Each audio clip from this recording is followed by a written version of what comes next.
And we're live. All right, thank you, Kathy. Welcome, everybody. Thanks for joining us on this Earth Day 2021, April 22nd. Welcome to the Housing and Economic Development Committee meeting. We have a full agenda, so we'll get right to it. Kathy, is there any public comment? No, Martha. Okay. Any changes to the agenda?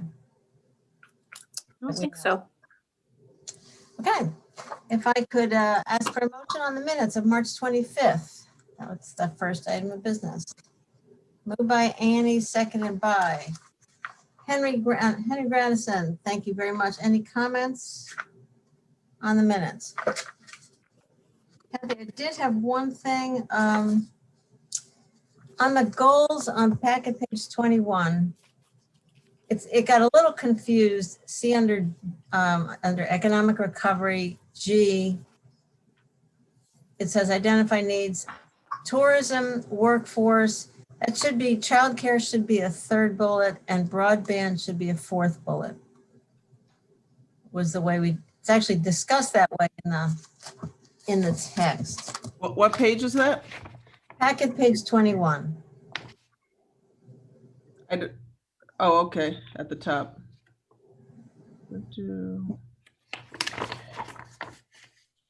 You see that, Kathy? Yes, I've noted the correction. Thanks. Okay. Any other comments from folks? All right, let's take a vote on the minutes. Henry? Yes. Annie? Yes. Shauna? Yes. And I'm a yes. And so that's unanimous. Kathy, have we heard from Mike Sigler at all? No, we have not. Okay. All right. All right. So that's unanimous. Thank you. The chair's report, I wanted to highlight an issue that we have on our list for the year to talk about mobile homes and the vulnerability of folks who live in manufactured or mobile homes.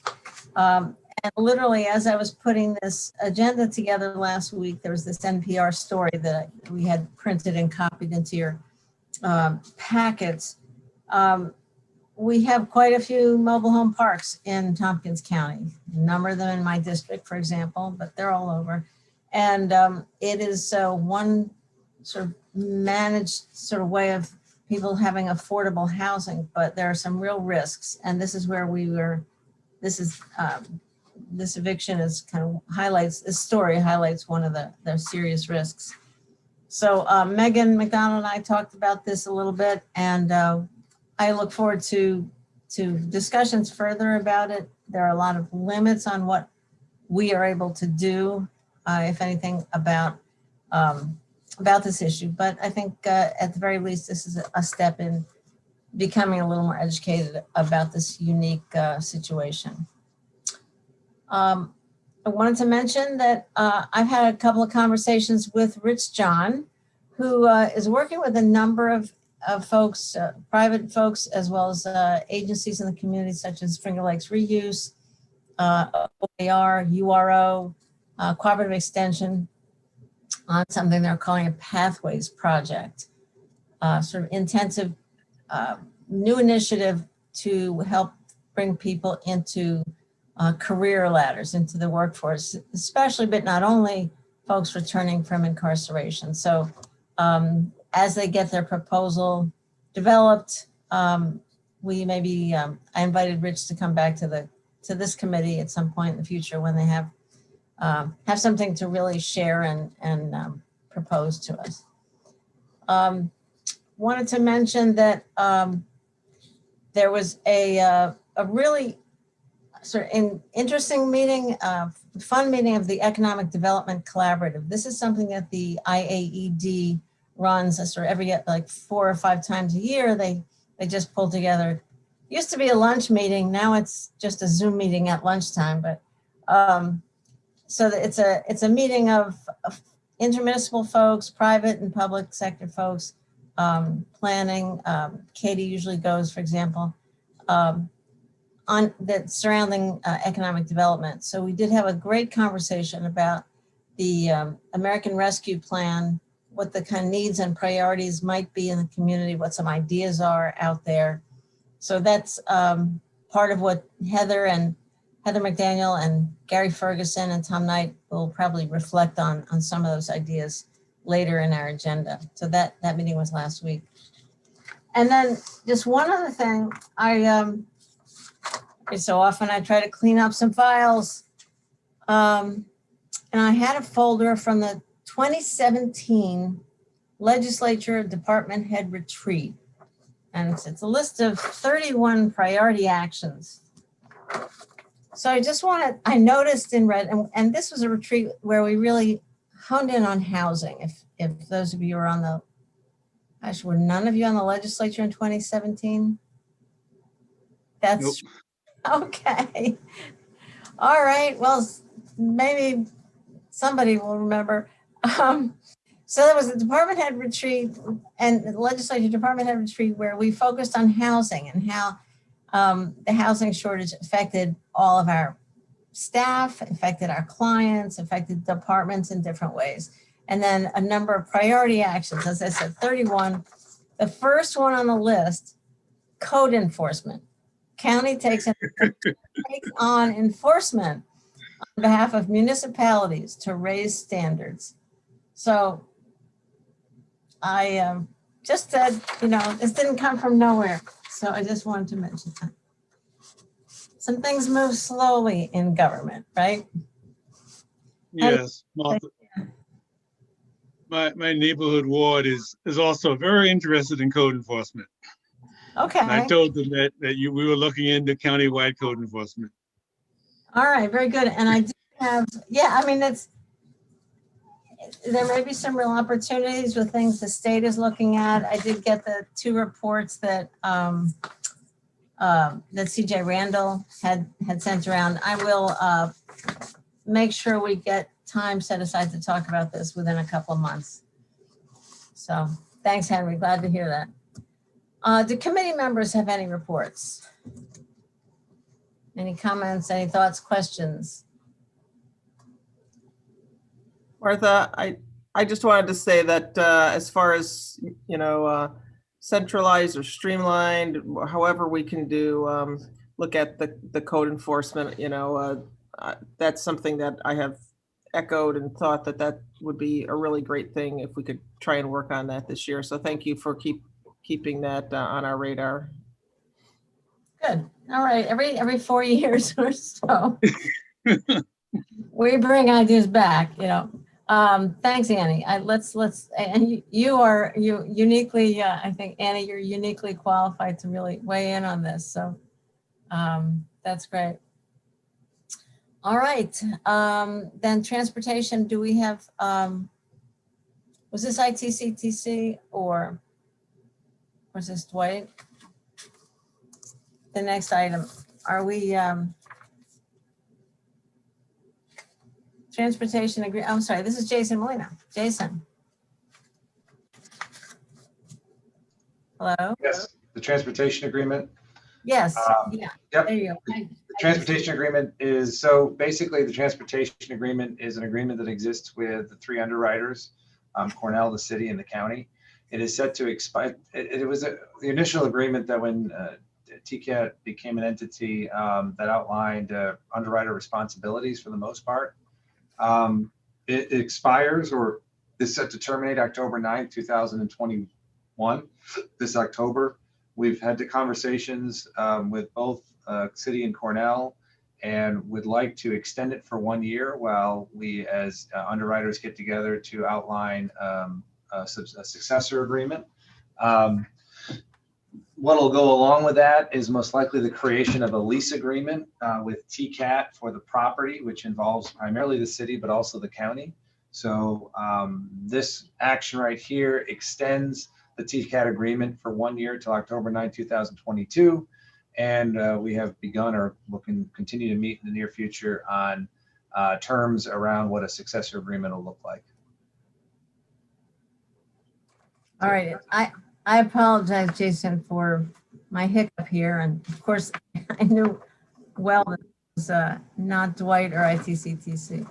And thank you for pulling this together. And it's important that we do have time for the parties to really work through the issues that are important. Folks have any questions for Jason? Henry? Yes, Jason, what will be the terms of the lease agreement? Who's leasing what? TCAT is leasing the facility and the land from the city. We have an odd relationship in where we have some stake in it, but not clear ownership of it. So we would have the lease agreement that exists now is null and void because it involves Cornell as an operator, which existed 20, 25 years ago. So the current lease agreement doesn't really exist, and there really isn't a lease agreement with TCAT as an entity for using the facility and the land. So that has to be identified, and there are some nuances that go along with the lease about improvements and so on and so forth. So this is really about extending the transportation agreement with the underwriters, but at the same time, there will have to be another lease agreement created for TCAT as the entity leasing the property and facility that the TCAT is currently located in. So what was the agreement signed in 2018? Under the ownership agreement? 2018 may have been the actual shifting of land title to the city, with us having some level of, I don't remember the full relationship. We have some level of ownership of it, but it's really the city's property and the city's land at the end of the day. So that was just a continuation of what should have happened probably many years ago when the first transportation agreement was executed. It was one of those things that got caught 15 years later that didn't happen. So, I said, government works slowly. yeah, somebody dropped the ball somewhere, and if just the proper paperwork and proper MOUs forgot to get filed. So, All right. Okay, thank you. And can we get the resolution on the floor? Shauna moves, Henry seconds. That's document 10070. A resolution to extend the current transportation agreement with the City of Ithaca, Cornell University, and Tompkins Consolidated Air Transit Incorporated for 1 year expiring October 9th, 2022. So any discussion? Henry? Yeah, on line 26, there's an extra after months to allow time for negotiation of, and it has a 0A successor agreement. That sounds like, Let's say A. what? Let's just say A accessor agreement. I think an you're accessor right. agreement. Good catch. Negotiate a successor agreement, yes. Maybe that 0 was a placeholder, so, all right. That shall be fixed. Thank you, Henry. Anything else? All right, then let's, ready to vote on this. Shauna? Yes. Henry? Yes. Annie? Yes. And I'm a yes. Thank you very much. That passes unanimously. And another apology, Jason, I blew right by the county administrator's report. So let me first say, what? it's all right. Maybe I'm like a little confused here today because this is the first public meeting since your announcement was made that you're leaving county administration, leaving Tompkins County as of June 11th. And you and your family moving to Livingston County and for another opportunity where you will have a lot more family time, it seems, and will be a lot closer to family, to other family members. So I just want to say publicly that we are deeply grateful for your service here, deeply grateful for your friendship, and wish you the best in your endeavors. And we really are really going to miss you. So Thank you. Appreciate that. put that on the record. Thank you. I don't have a whole lot to update you on, to be honest with you. We continue to move forward on the budget retreat planning process. We continue to keep an eye out for the ARP funding guidelines, which really isn't anything more than we already knew. We continue to be a leader in the state in vaccinations, 57, 58%, which is great. And we'll continue to do some pop-ups around the state, around the county, as we're starting to shift into more focused pop-up centers in different rural areas to try to get bring vaccine to folks that are needed. J&J is going to be being discussed this Friday, so hopefully that'll come back onto the list of options. Outside of that, I don't have anything really new to update. All right, thank you, Jason. Questions from anybody? Henry? Yeah, I know this is a little bit offbeat, but how did the homebound people with the missing J&J vaccine go? Do you know how many people you were able to vaccine before J&J got pulled? We haven't. I don't think we started it yet. Or if we did, it was very few. We've put that on pause, the homebound, until we get a determination on J&J. I think our hope is that when that comes back online, we'll move that back into the forefront. But Amy, do you have anything to add on homebound? I think we were at about between 30 and 45 homebound individuals were vaccinated. It is on pause until J&J comes back online. If J&J doesn't come back, in a timely fashion, then we'll revamp what we're doing. The whole thing with this pandemic has been pivoting and changing as it goes. So if we need to do that, we would do that. That's a good question. That's a good question. There have been news stories about rural areas really lagging behind other parts of the country, obviously other parts of New York State too. And the president talked about work about employers, really trying to encourage employers to give their employees paid time off for the vaccine, but also in case they don't feel well, sick time. As I said at the legislature meeting, I hope we can really do outreach to employers to encourage whatever we can do to make it as convenient as possible so people can. I think a lot. What I'm hearing is that a lot of this isn't actual hesitancy, just kind of it's not a priority. And if we make it really easier for people, then we're more likely to hit a higher number. So encourage those efforts to continue. On the rescue plan funding, I know we are waiting for Treasury guidance. NACO has done a good job, I think, of pulling apart the different buckets of money. And I don't know, Jason, if you've had anybody looking through that website where they got not just the state and local unrestricted money, but all the different categories. And they've even highlighted which categories counties are eligible for. And I saw that and I'm like, wow, I could spend all day going through each of these links.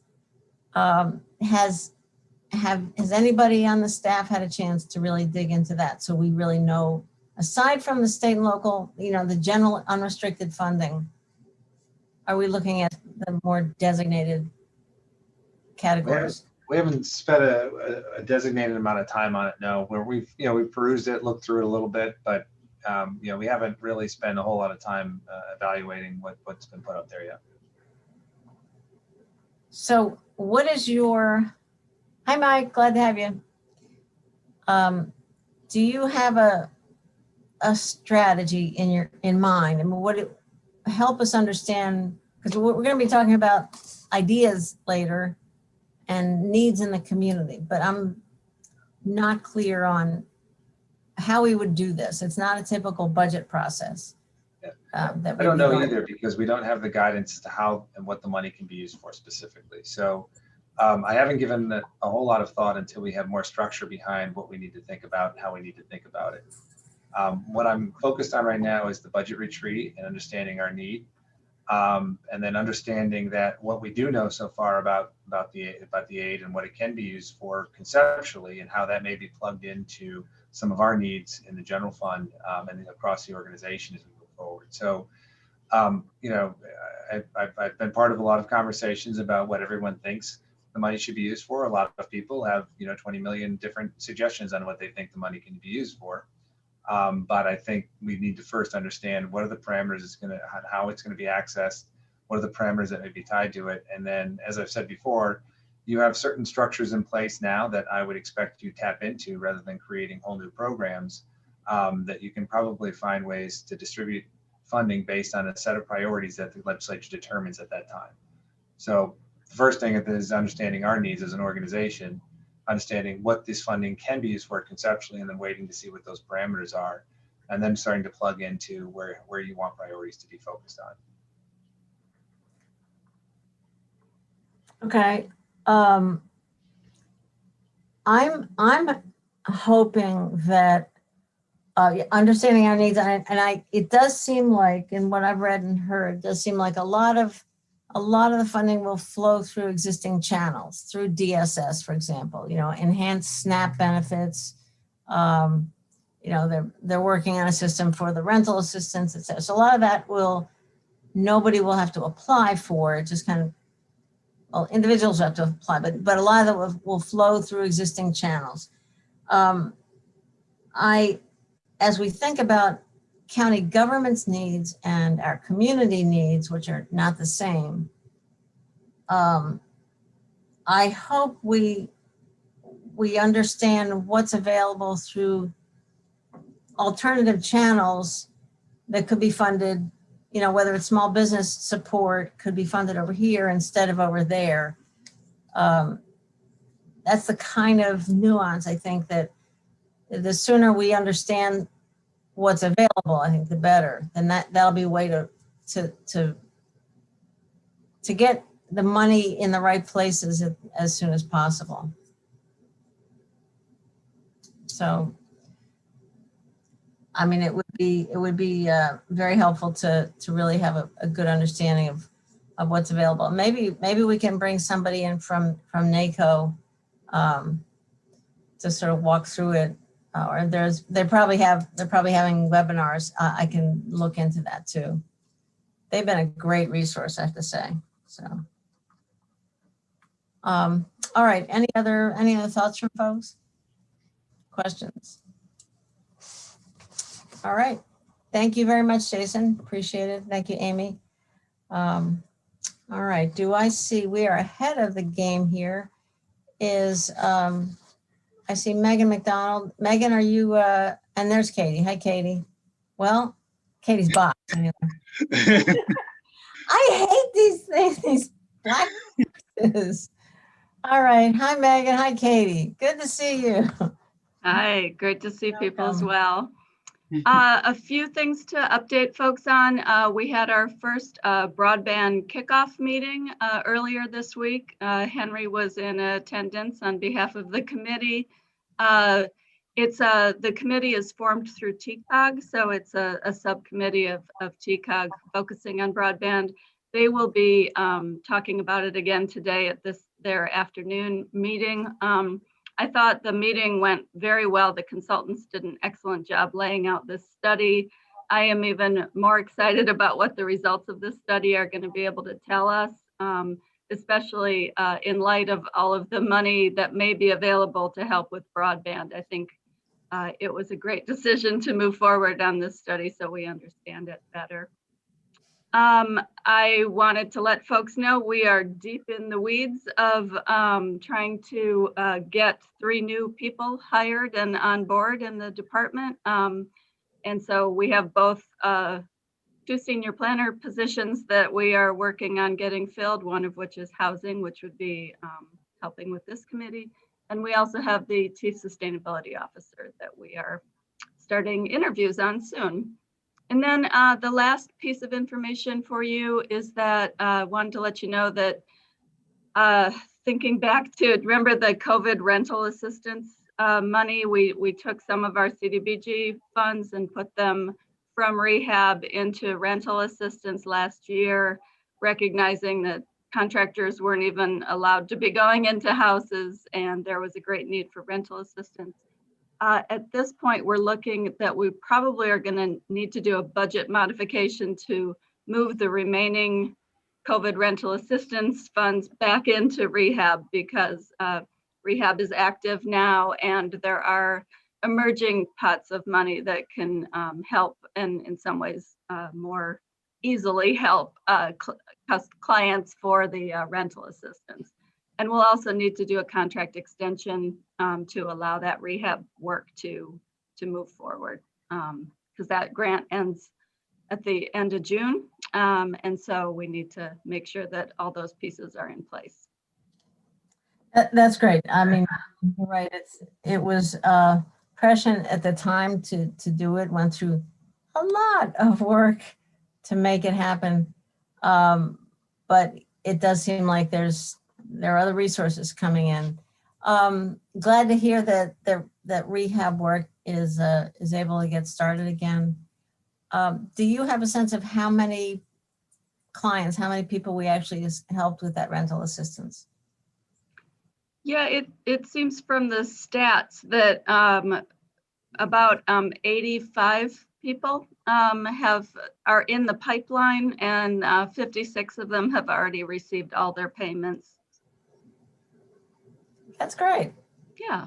That's a good number. Yeah. Did you want to add anything about it? No, it looks like it'll be roughly $110,000 that we will be moving back into rehab. So that'll be impactful for households as well. Mm-hmm. What was the total amount that we allocated? Megan, do you know that number? I don't have that at the top of my head. On some of the grants, I think the original amount was around $723,000 an odd number of dollars.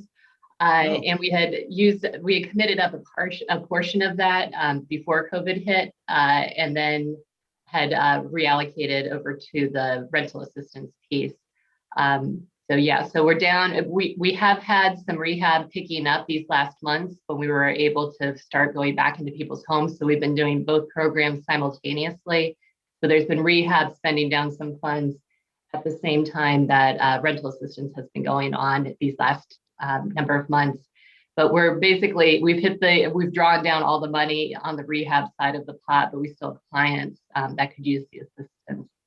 And it sounds like, especially the state program supported by the federal dollars for rental assistance, will be able to provide multiple times the numbers of months that we can provide. So it's probably going to be a much better option for most people to go that direction versus the 90-day limit that we have.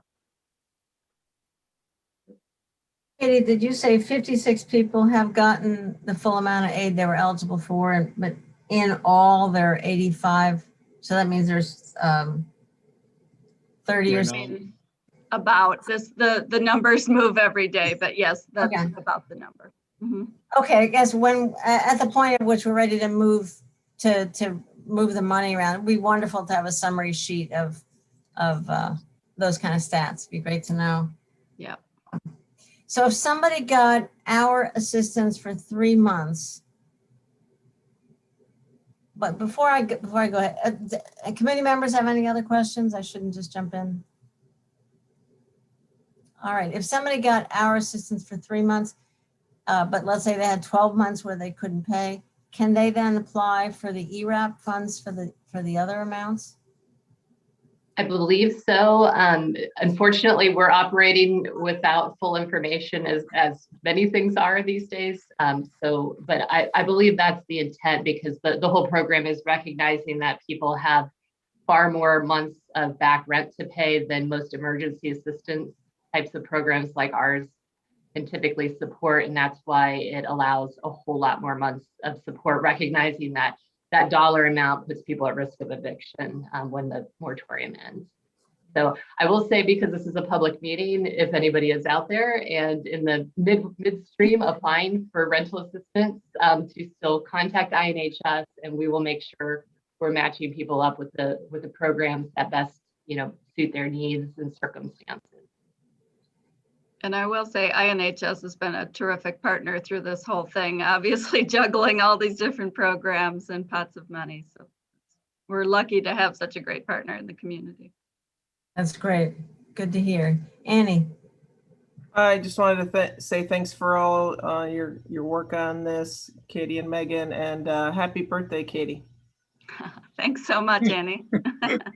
Aha. Oh, okay. You want us to sing? Wait, Sure. wait, your birthday's on Earth Day? It's the day before Earth Day, but very close. Okay. I think it might be Hitler's birthday, so it's not really a great one. Happy birthday. Yeah, let's do that. Well, happy birthday, Katie. That's great. Thanks so much. Good. That's excellent. Any other comments or questions for Katie or Megan? What do you see as your, do you have a timeline for the hires? Do you have any sense of it? It depends if we're successful. We would love to have people on board in June. I think that's our target and our best hope is that that'll happen. I must say it is challenging with the pandemic and everything to do recruiting right now, to do the interviewing. It's more difficult. Right. Are we, I guess the people that we have hired during the pandemic, a lot of them have had, where they would be remote for a while or even hybrid altogether. Is that part of the package? Are we offering sort of hybrid employment, or are we just kind of saying we'll work it out when you get here? Or we haven't gotten to that point of discussions. I do understand there's some challenges to offering remote employment for candidates who are outside of New York State. It complicates things quite a bit with civil service. So I don't think we would head down that path for any out-of-state applicants, but within New York, certainly open to discussion. okay. All right. I was also wondering, so the broadband study, it is sort of perfect that is going to help us be sort of shovel ready, or, even more shovel ready than we would have been. So I think that is great timing that we got that going. So Henry. Yes, Katie, has the chief sustainability position, has it closed? Yes, that was April 11th. That position was closed. Mm-hmm. Okay, and to the extent that you can tell, because I know Ithaca also hired their chief sustainability or their chief officer, is the pool good? Yeah, it's an excellent pool. And I will say I reached out to city staff, and they shared they encouraged the applicants that weren't successful for their position also to apply. So I think we've got a great pool of people to choose from. Thanks. That's good. And speaking of the city sustainability officer, I Zoom met Luisa Torres, who's the new chief sustainability officer at the city, and boy, he's fantastic. And Katie, I think you might have talked with him already. I think you did. Yeah, our staff members who've been involved in energy and sustainability all met with him, and Joanne and Lisa. So it was great. There's a lot of interest in collaborating. He's got amazing ideas on how to fund a lot of this work, which is kind of the missing piece. So we're really excited to work with him on that. Yeah, he joined he came to the Energy Summit meeting, planning meeting last Friday, and had a million ideas. So it was really exciting. And it was a chance to really be sort of inspired with a whole new set of thoughts and connections, et cetera. So I guess we're bleeding into the peak territory here. But it's all related. And I do want to thank Katie for having Darby take part in a meeting. This is peak stuff. Darby took part in a meeting Tuesday with NISAC and folks from NYSERDA. It was about the clean energy communities, the new round of funding and sort of new competition for grants that have a lot of sort of disadvantages for counties. And Darby was excellent in helping to explain what the issues are, what the constraints are for counties. And Brad Tito and the other staff person from NYSERDA were, they listened. I think they'll they're going to try to make some adjustments. And they certainly don't want to inhibit counties taking aggressive action on these issues, but they understand. So I think they understand everything a lot better now, and Darby was really helpful in that meeting. So Great. Glad to hear it. yeah, absolutely. All right. Anything else for Katie or for Megan in general, in addition to housing stuff? All right. Thank you both very, very much. Appreciate it. Thanks. So let's see. I'm looking for, well, I see Heather. I don't see Gary Ferguson or Tom Knight yet. Are they, Kathy, are they in the wings at all, or should we move ahead with, we could go ahead with IAD first? All right, Martha, I see Fernando on here. Do we have anything for him? Fernando, is there anything in particular you are, well, we've got budget transfer items for ITCTC. Are there any, there are a few pages. Of, are It's there just any it's an informational item. Okay. Well, we have some time for you, Fernando, if you have any updates and anything in particular that you want to share. I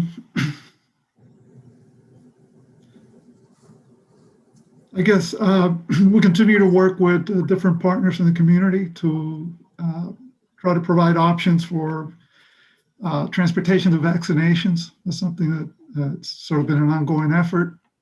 And you all may have read, but our bus is now offering service to Syracuse, which is a good thing. That's not a subsidized service, but it's available to anybody who wants it.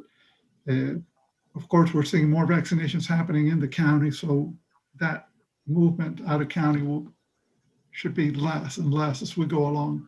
But it's been very successful, and we have good numbers for Binghamton. It's got more use than our bus expected. So that was, a lot of students have used it, as I understand, to get to Binghamton. So that was, I think, without a doubt, a success. And that will continue at least through mid-May or so. The idea was that this service would be provided as long as there was a demand associated with going to the vaccination site. It's been really something that we've really been proud of, Fernando. Thank you so much for that collaboration and for making that work. Sure. Every additional vaccinated person is a real gift, and you've really hit a lot of people there. So that's terrific. Any questions for Fernando? Any other thoughts? All right. Okay. Much, Fernando. Thank you. Appreciate it. All right. This is so unusual to be ahead of the game here. I'm looking around. Heather McDaniel and Jennifer Tavares would do. Let's see. We've got Margaret Frank is on here. Heather, are you ready to go through your IAD report and the countywide strategy? I could, absolutely. Good morning. Hi, how are you? I'm good. Well, congratulations. You're ahead of schedule. So that means I have more time today, right? Well, don't take up all the time that, other people are going to need later, but yes, go Okay. for it. Yeah, we've saved some time here. You bet. Okay. I did send Tom and Gary a quick text and say, hey, where are you guys? We're ahead of schedule. They're probably so shocked by that idea that they're still brushing their teeth. All right. Thanks, Heather. Efficiency at its best. Well, good morning, everybody. You do have the IAED staff report in your packet. We are busy meeting with companies, preparing projects. The pace of development continues in Tompkins County, seeing lots of signs of recovery and moving forward, particularly with the manufacturers and the R&D facilities. A couple of fun little projects, I think, coming our way in the near future, as well as, the pace of community development, the mixed use and and housing projects just never seem to end. So that's really, I think, a signal that developers still see this as a market they want to invest in. That's good news. So if anyone has any questions on our written report, I'm happy to take them. I have a couple things. Anybody have questions? Packet page 37, 38? Annie? Hi, thanks Heather for the report. I had a question as the economy's picking up a bit and things are opening up more.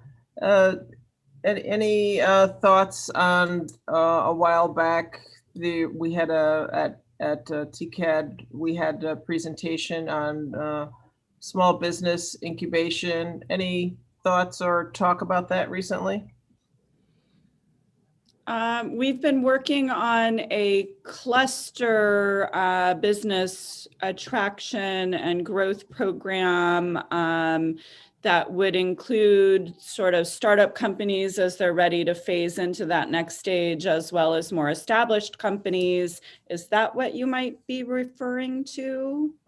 Is that yeah, I think that was the presentation that we had, or that, you know, that we met with some folks that were doing something for some other counties, a company. Yes. And that was at the IDA, yes. The IDA did provide some funding for a 3-month contract with the Galileo Technology Group. And we completed that. We're just going over the deliverables and looking at what next steps might be. Part of the first 3 months was identifying a potential cluster, and we did some stakeholder meetings, looked at some research, identified this assistive medical device cluster.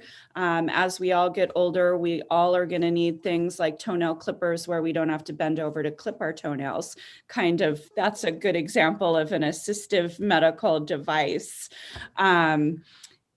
And we're really excited about this cluster. There is some R&D going on at Cornell that we could partner with and would be attractive. But there isn't a cluster like that anywhere in New York State. So it's sort of a new thing when we talk about diversifying our economy and sort of building on some of our strengths, but bringing in some new strengths. So that was sort of what was chosen. We went and spoke to a number of stakeholders in the Tompkins County and in the region, some stakeholders at Cornell, working with some of the researchers and working with some of the companies in their life sciences incubators, the Praxis and the McGovern Center, and then talk to the folks down at Rev just to see, you know, what's the landscape like of startup companies that might be ready to scale up into this kind of a cluster-based facility. Got some really good feedback, talked to some companies, talked to some startup companies that have since left the community, and talked to them about their desire to maybe come back if we were able to put together this kind of a facility. And then identified some more local companies that were later stage in development. I think all in all, we identified about 11 that, you know, there seemed to be some interest in. One in particular is outside the region. We've had several meetings about potentially locating here, whether that cluster exists or not. And so that those discussions continue. Based on the stakeholder discussions, we identified that it would probably be best to broaden the scope a little bit, not just assistive medical devices, but also sort of that next phase technology space for companies that are graduating out of the incubators at Cornell. I mean, that's really at the point where we lose them for a variety of reasons. We lose them to New York City and Boston and Silicon Valley and, you know, other places as well. So sort of looking at broadening the scope. We spent a lot of time looking for potential locations. We think that the Chainworks location is the most ready to go, the most ideal location, and it's in a federally designated opportunity zone, which really brings us access to federal EDA funding and other kinds of funding associated with the opportunity zone. So we're just sort of assessing, how to move forward and what the next steps are going to be. I think we're looking at developing a conference that would sort of create some buzz around this, continuing to work with companies, talk to companies, try and land them here, trying to work with David Lubin at Chainworks to identify, what are the space needs, what's the feasibility of sort of carving out some space for this kind of a facility, and then looking at grant opportunities to do further feasibility and maybe some capital grant funding. Great. Would it also be the type of thing you, since it's looking at medical assisted devices, to pair with or consult with Ithaca College? Because I know I worked in occupational therapy before, and they have occupational therapy and physical therapy there at the college. Yeah, we have had a couple of conversations with a couple of people at IC. I know Chuck on my team was doing that, so I would not even venture to say who it was. And they have also identified a company that was spun out of some student research at IC that would be a potential candidate as well. Well, great. Thank you for the update on that. Sure. That's great, Heather. And now I'm never going to be able to think about this whole project without thinking about toenail clippers. Well, keep it top of mind. Yeah, I get it. So speaking of Chainworks, a lot of us had the opportunity to go see that site. God, was it 5 years ago? It seems like a while ago. So if you're saying that it's actually relatively ready to go, they've done a lot of work there compared to what I saw. Is it, do you think it'd be something we should, should we take a look? Would David give us, offer some tours? Do you think, is there anything to see? To be quite honest, not a lot of physical work has happened up there, but I have said it for at least 6 years now. This could be the biggest redevelopment opportunity our community ever sees. We did help to fund some early traffic studies and some planning and feasibility studies.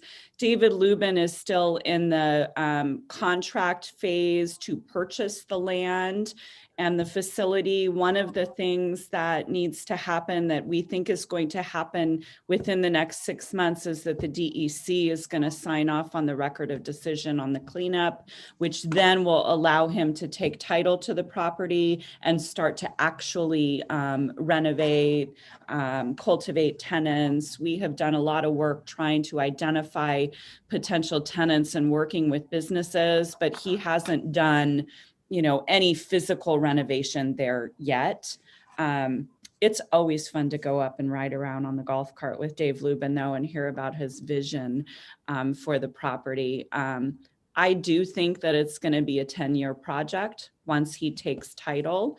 I've learned that economic development, community development, and planning in general is really a long-term process, which doesn't bode well for me because I always want everything to happen yesterday. But the reality is that it takes time. But if we were to, I really do believe that if we were able to get some early on tenants, to get some funding that would allow David Lubin to reduce below market the rental space on some of that facility, it would just build momentum from there. And it would allow him to generate a little bit of income to then do some renovations and some new development in other areas of the site.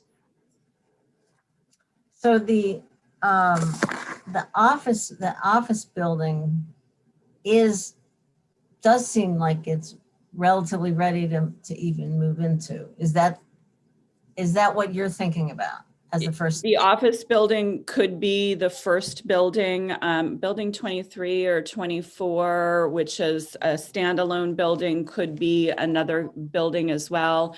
Recognizing that one has really thick floor plates, it would be great for light industrial. It has been vacant since the 80s. The office building has been vacant going on 7 years now. So, but structurally, it's in really good shape. HVAC systems, probably some electrical upgrades. There are, some envelope things that need to be done. and it all costs money. No, I know. Interesting that you mentioned the opportunity zone because, you know, that seems to not much happen with that. So, finally, Yeah, the thing about the opportunity zone is that in this community, it's hard for us to get EDA funding because we don't hit the high poverty or the high unemployment numbers. And that's really the benchmark to get EDA funding. However, if we're in an opportunity zone, there is other EDA funding that we then would be eligible for. So that's a real plus for us now. okay. One other question, and then if we could hold your, I see we've got Tom and Gary now. If we could hold your report on the actual economic development, the recovery strategy after Tom and Gary, that'd be great. But one other question on that fiber right-of-way bill. Do you know that is affecting, certainly will affect the broadband line up to Lansing? Where does that stand? It did not end up in any of the budget bills, so it stands now that if you're using the DOT's right-of-way to install broadband, unless you receive state funding for your project, you would need to pay a fee per mile to the State Department of Transportation for use of that right-of-way, and then there's an annual fee on top of that. So we've been I know that there are a couple of lobbyists. I have not hired a lobbyist. There are some other companies that have hired lobbyists that can do that to try and work with the state to amend the PERM 75, you know, whatever that regulation is that would reduce the fee, eliminate the fee, or in some cases, just eliminate the fee if you have federal funding. This does impact the broadband line in Lansing because we got federal funding, but we didn't get state funding.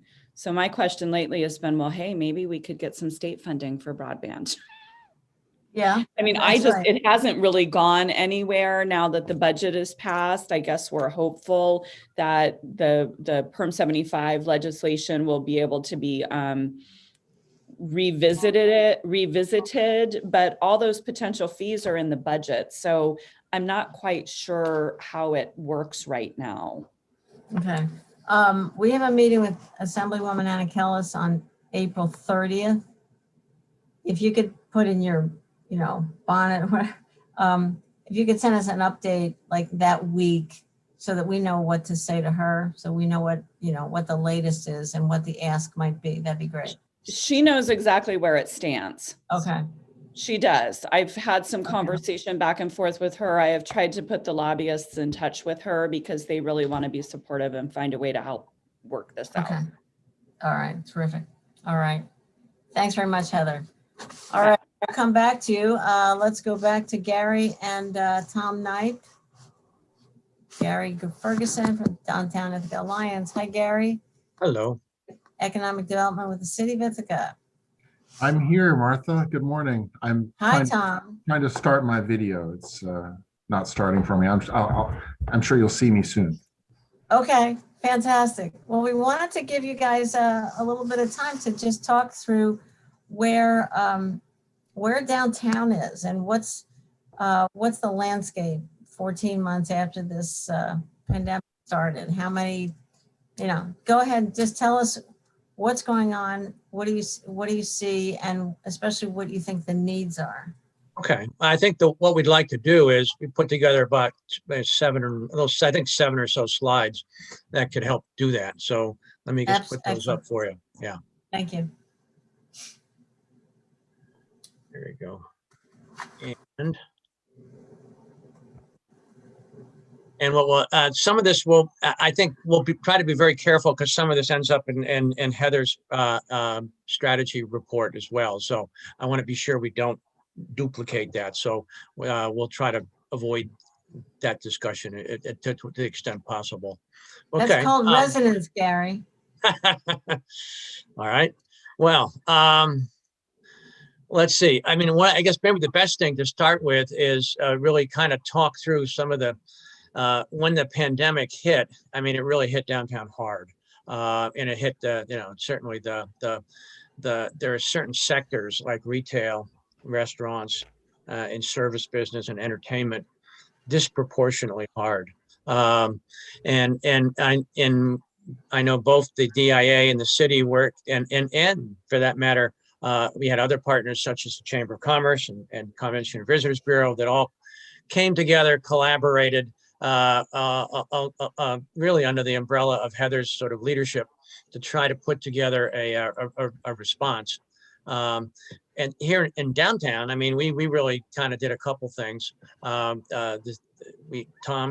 Tom and I and others worked on a small business resilience fund. That was a pretty big collaboration.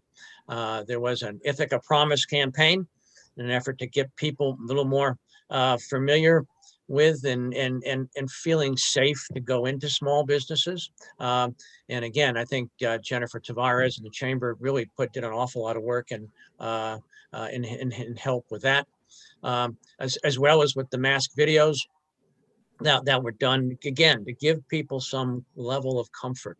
Tom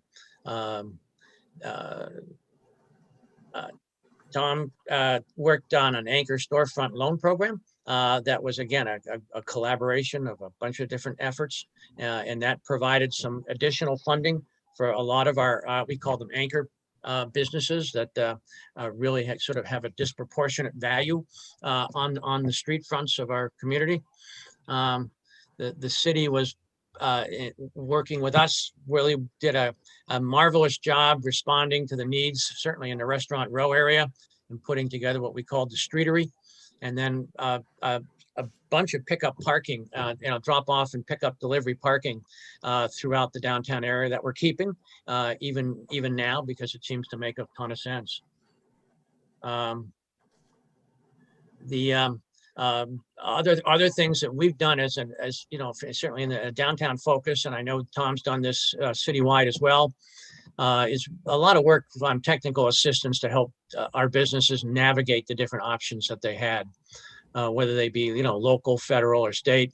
It got really, things started coming at people very quickly, and it was very challenging to understand how to do that. And we were doing regular communications with folks. In fact, we continue to do weekly networking sessions with our downtown businesses in an effort to try to keep them informed and to keep them on top of what's going on. And they've responded well to that. One of the things that I think certainly groups have done, and we've done surveying of businesses and offices, and a lot of that surveying work has again done that in conjunction with at this point leadership from Chamber and from Jennifer, and a lot of that work's been very useful for us as we look at the office situation in particular. So those are some of the things that leading up to today that we've been involved with. Tom, you want to just kind of go through this, maybe talk about some of the impacts that that pandemic has sort of had, that these are the things that we have to overcome, basically. Sure. Yeah, and I'm sorry, my camera seems to not be working for me today. I think it's very obvious just from looking, although, it's not as if it's a ghost town downtown.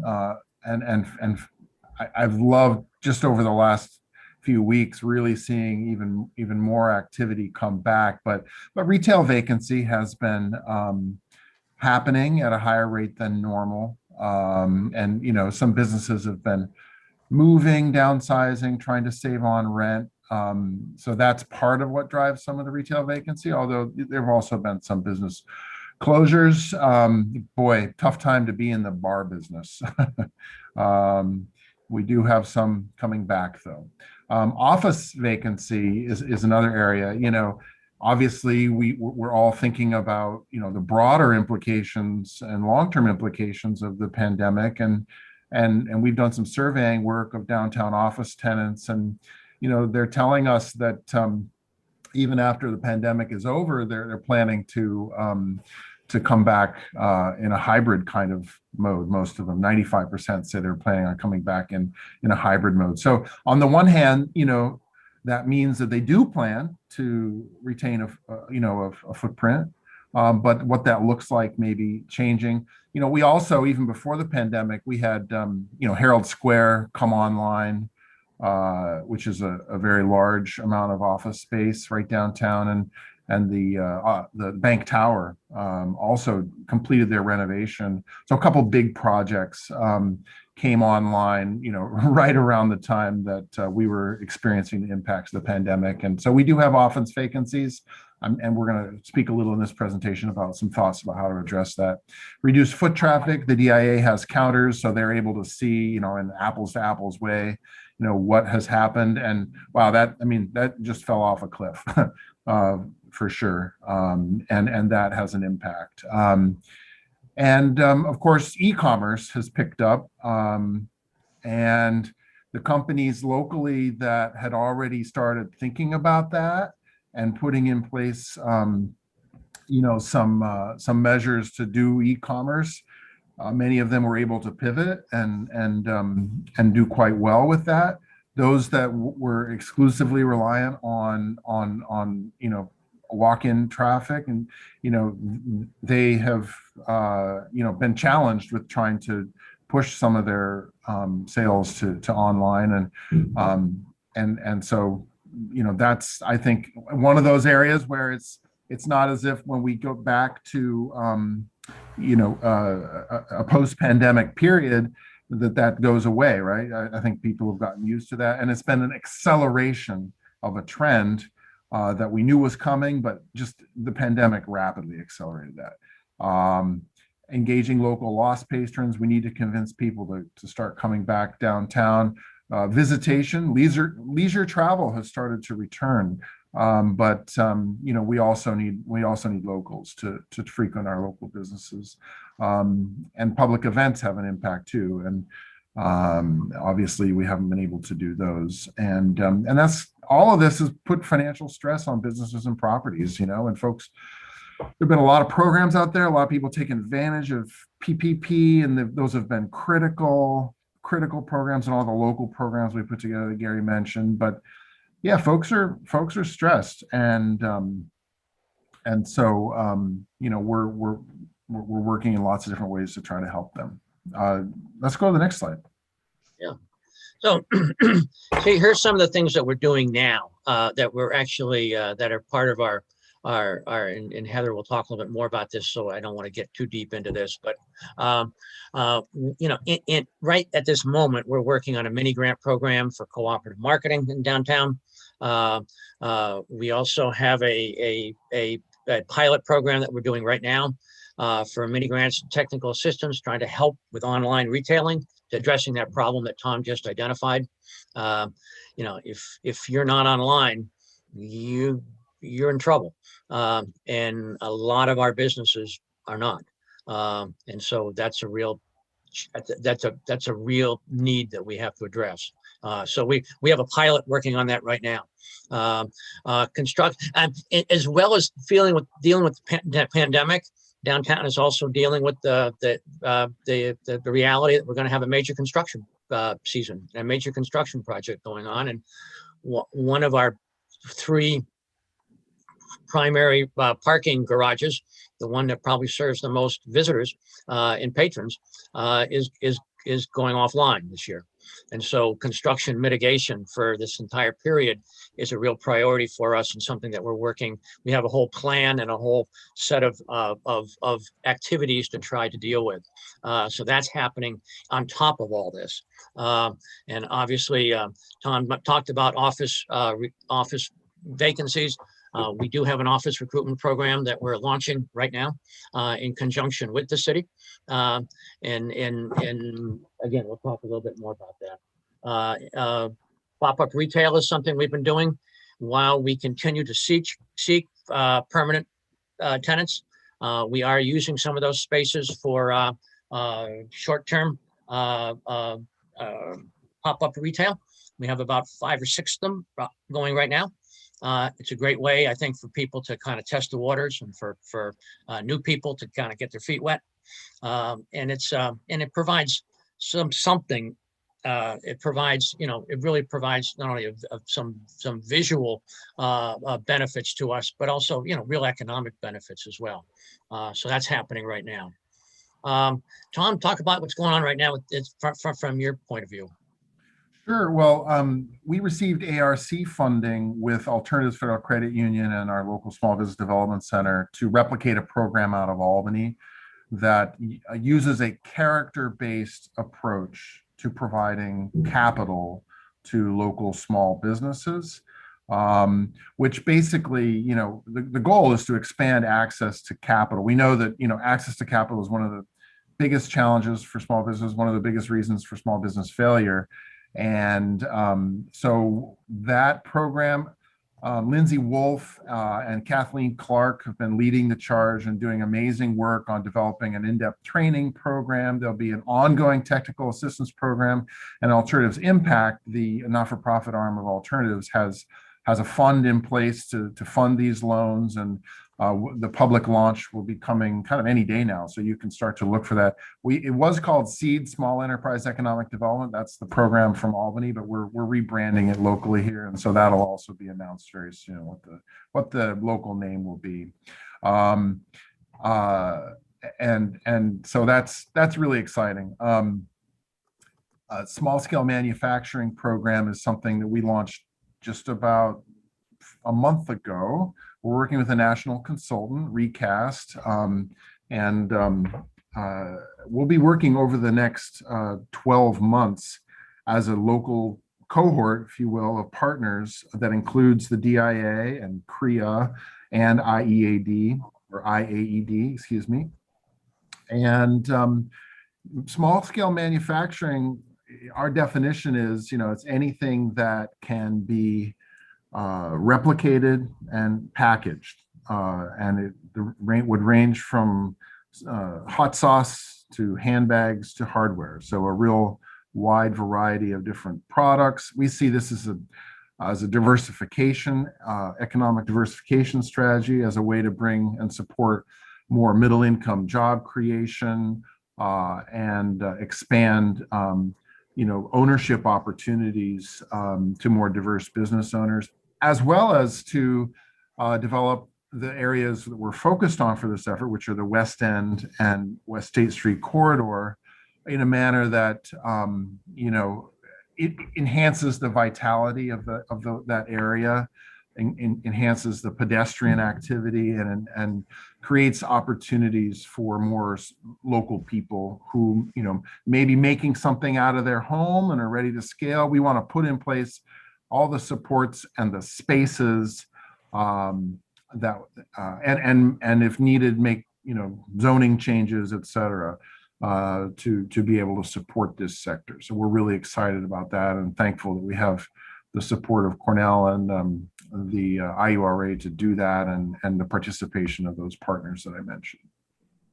We're working with the Downtown Ithaca Alliance, as Gary mentioned, on an office attraction program, and in fact, we just had a demo this morning from a company that would provide potentially one component of that. So, I think it's going to be a very comprehensive, multi-pronged approach to recruiting new office tenants, and there'll be a downtown focus. We're really grateful for the opportunity to work with the DIA and also expand that citywide.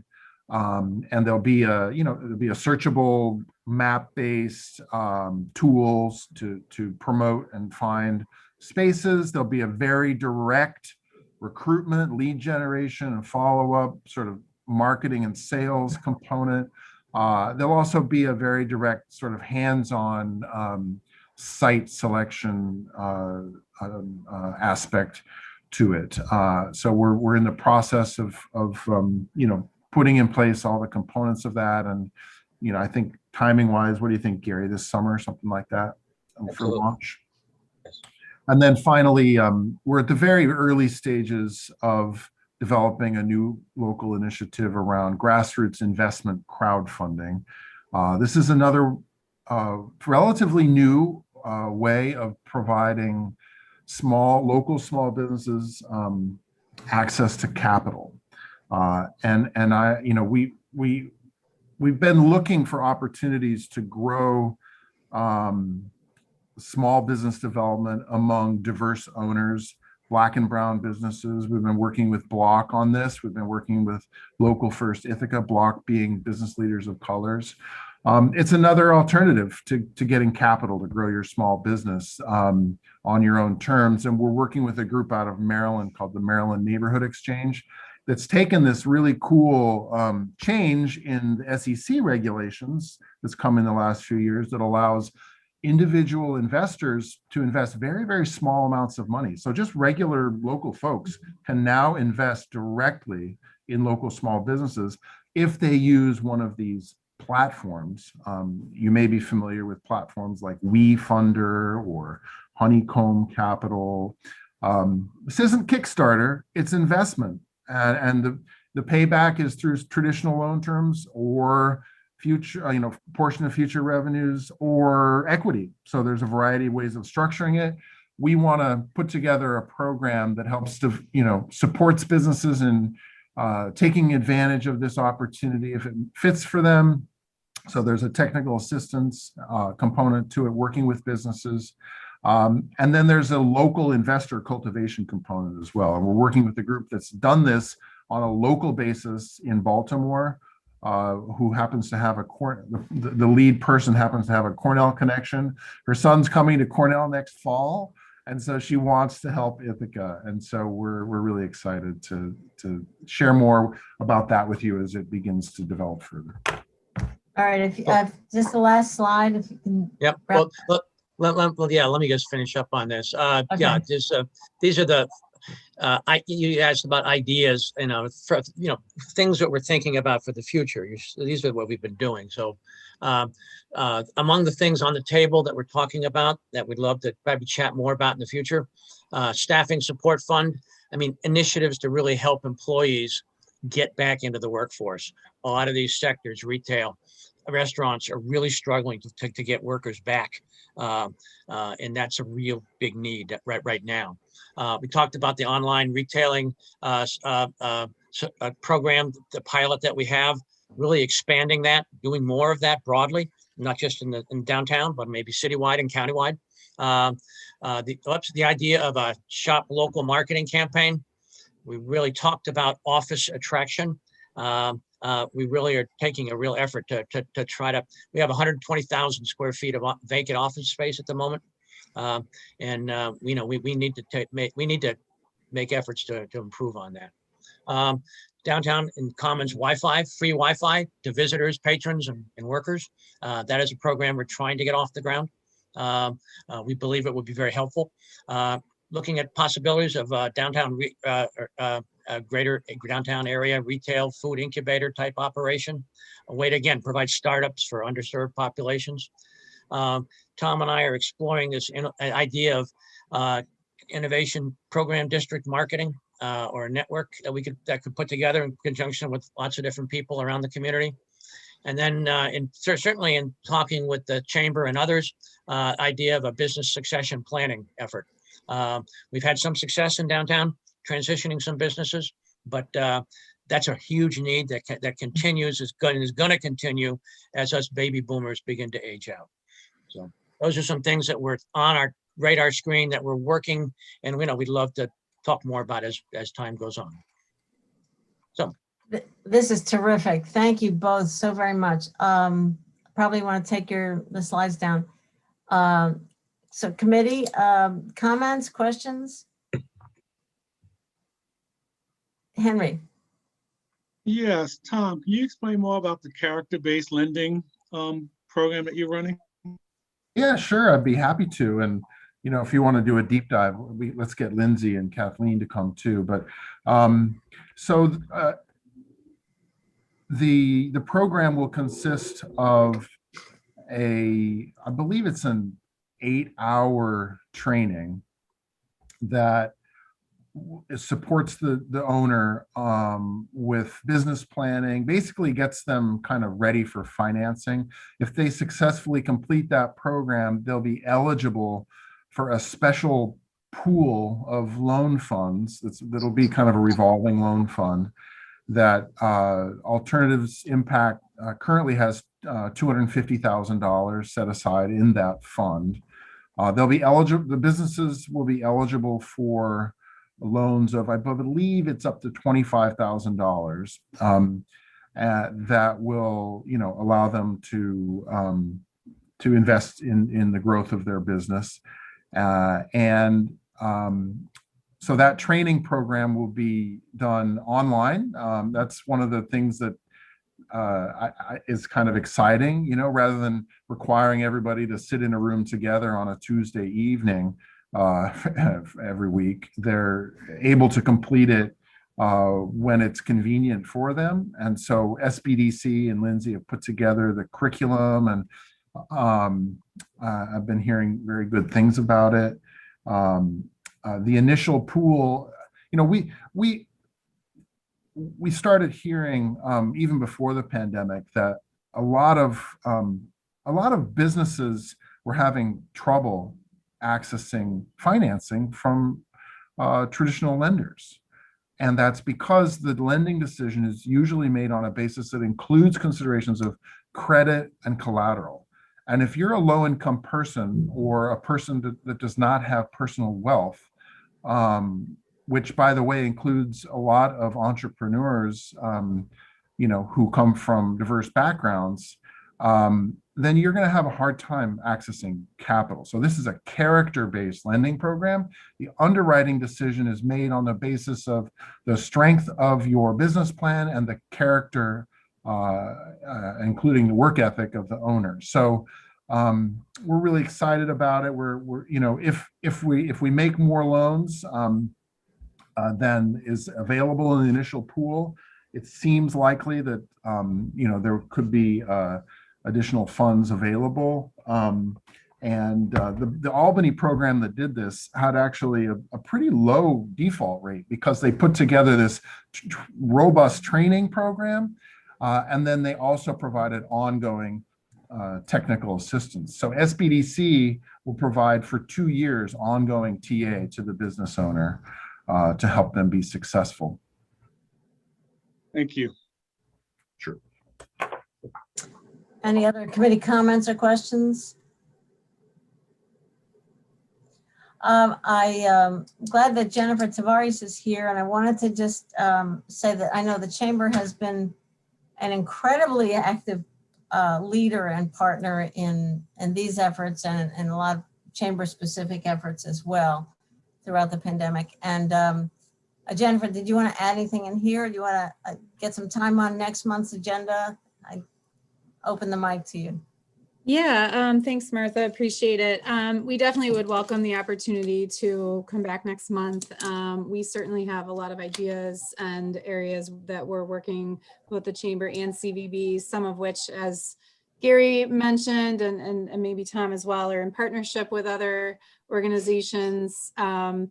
I do think it's important to note I've been, I think, supporting and advocating for probably a year now that we needed direct supports for keeping people attached to their employers and funding payroll-based incentives versus only unemployment incentives. So that's something we're very concerned about and would really like to see. If we were going to try to pilot at something like that, we would like to see as a county-wide program.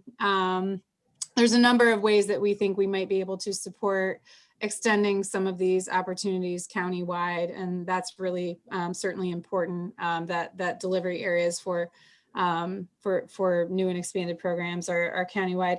I think the other thing just I would like to note now that we certainly will share more about next month is, we have been working on strategies and will be working on different strategies moving forward related to workforce attraction and retention, business attraction, remote workforce attraction, and just navigating the current environment differently, where the Live in Ithaca / Work in Ithaca initiative is centered. And that's something the county has supported in the past, something we still have private industry dollars on the table to support, but we absolutely need to expand the support for that initiative too. So those are just a couple things we would like to dig a little bit deeper into. And I think by next month, I'll have an additional update related to the county, the Tompkins County and Tompkins Chamber Foundation Micro Enterprise Grant Program effort, which, you know, I've been trying to keep you all up to date on our efforts there. But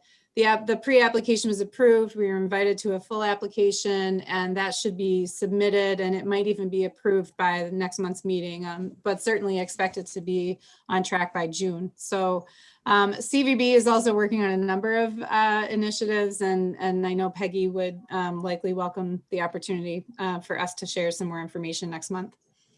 Thanks, Martha. Yeah, absolutely. Thank you, Jennifer. Annie, did I see your hand up before? Yeah, I was trying, having computer issues again. Let's see, I just, I wanted to thank folks for the reports, the last couple of reports, and just wanted to say that I think it's, I really like that trying to reach out to different populations, people who have been underserved in the past. And just one comment, as far as speaking about people who have had either currently are low income or in the past have had lower incomes. That's the phraseology that is preferred versus saying that somebody is a low income person. So you put the person first, and then you put the attribute. And so this is something that I bring up once in a while.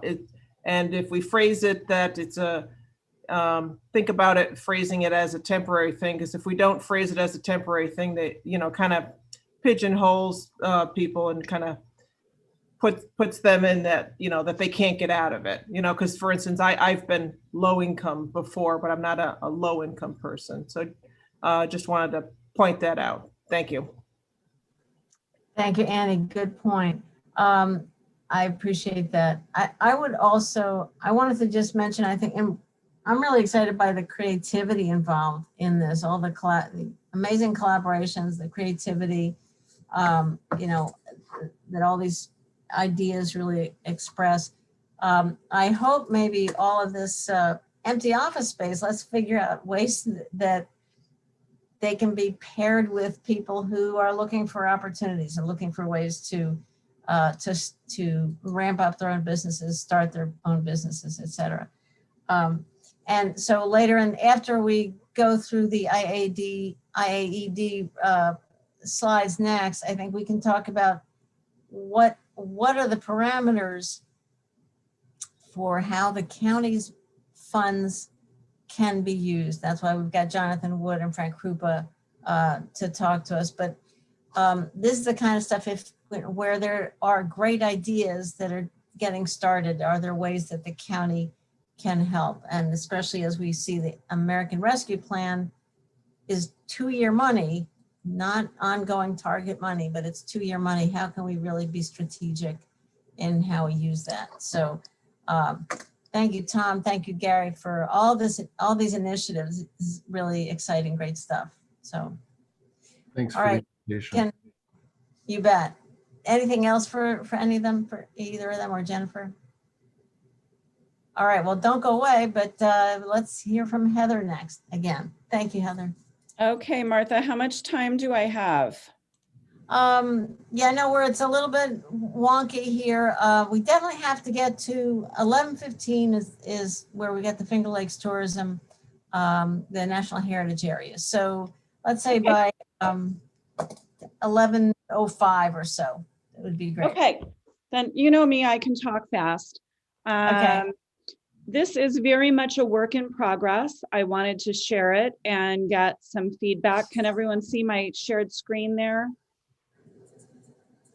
Yes. Okay. You're showing all the slides though. It's not the presentation mode. I don't know why it's doing that. It's doing it on my machine too. That's better. Now, Dominic directed somebody the other night. Is it, you go under? It's because I have 2 monitors and I'm not sure. Okay. Presentation view. Is that, I don't see that on there. There's presenter View, slideshow. Try slideshow. The presenter view shows, you know, what's coming up next. Right. There we go. How's that? Okay, great. Perfect. How do you Thank find you. that? Learn something new every day. Okay, so as the countywide economic development organization serving the entire county, what IAED does is we generally put together an economic development strategy for the county. It's not our work plan and all of our action items, it's all of our partner agencies and us working together to further our economy. And so that's very much what we've done here in putting together a countywide economic recovery strategy, a strategy that will be all the partners delivering actions that really help to position Tompkins County to be as successful as we can as the economy recovers from the COVID-19 pandemic. We know that in many ways it is not business as usual. So all kinds of things have come up, and what we've done here is tried to sort of capture that. And working with the stakeholders over the past little over a year now, as the pandemic really hit, has been so tremendously rewarding for me just to see the amazing work that everyone's doing. And you saw that today from Jennifer and Gary and Tom, and you know, it really takes all the organizations working together, and we're really special, I think, in this community to have everybody really actually working together and not working at cross purposes. I'm sorry, I'm just, as I look at the clock and I realize that Jonathan and Frank were on for 10:50. Maybe we can put a pin in this and hear from Jonathan and Frank first and then come back. Would you mind terribly? Not at all. Absolutely. Okay. All right. I think that will enable us to have our framework, and then they can go back to all the other work that they have to do. So, Jonathan, can I see Jonathan? There you go. Hi, Jonathan. Hi. Hi. So I asked Jonathan to come talk on the agenda. It says legal issues regarding gifts. Now, Tompkins County is well aware that there are certain constraints legally, and this came up with respect to housing, affordable housing, where we are not allowed to do certain things that it feels like we should be able to do. So I really wanted to hear from Jonathan about, as we consider this American Rescue Plan, federal funding, what are our constraints here? Sure. Well, let me just give a little background on what the law is. And I guess the conclusion is nothing certain yet because it's so brand new. But let me start out with a little background. Article 8, Section 1 of the New York State Constitution has a prohibition on municipalities giving any funds to individuals, private corporations, or associations. Which basically, and sort of got to understand the principle behind it. The idea is that you can't take taxpayer money of, you know, the community, everybody who contributes to the county taxes, and give it to an individuals or private associations or corporations, because it's basically considered like a, you know, improper, unconstitutional misuse of county money to take the public's money and give it to private individuals or associations, private corporations, what have you. And it's a constitutional provision. So it's like, you know, it's not just a state law, it's of the highest, you know, state law there could be because it's in the Constitution.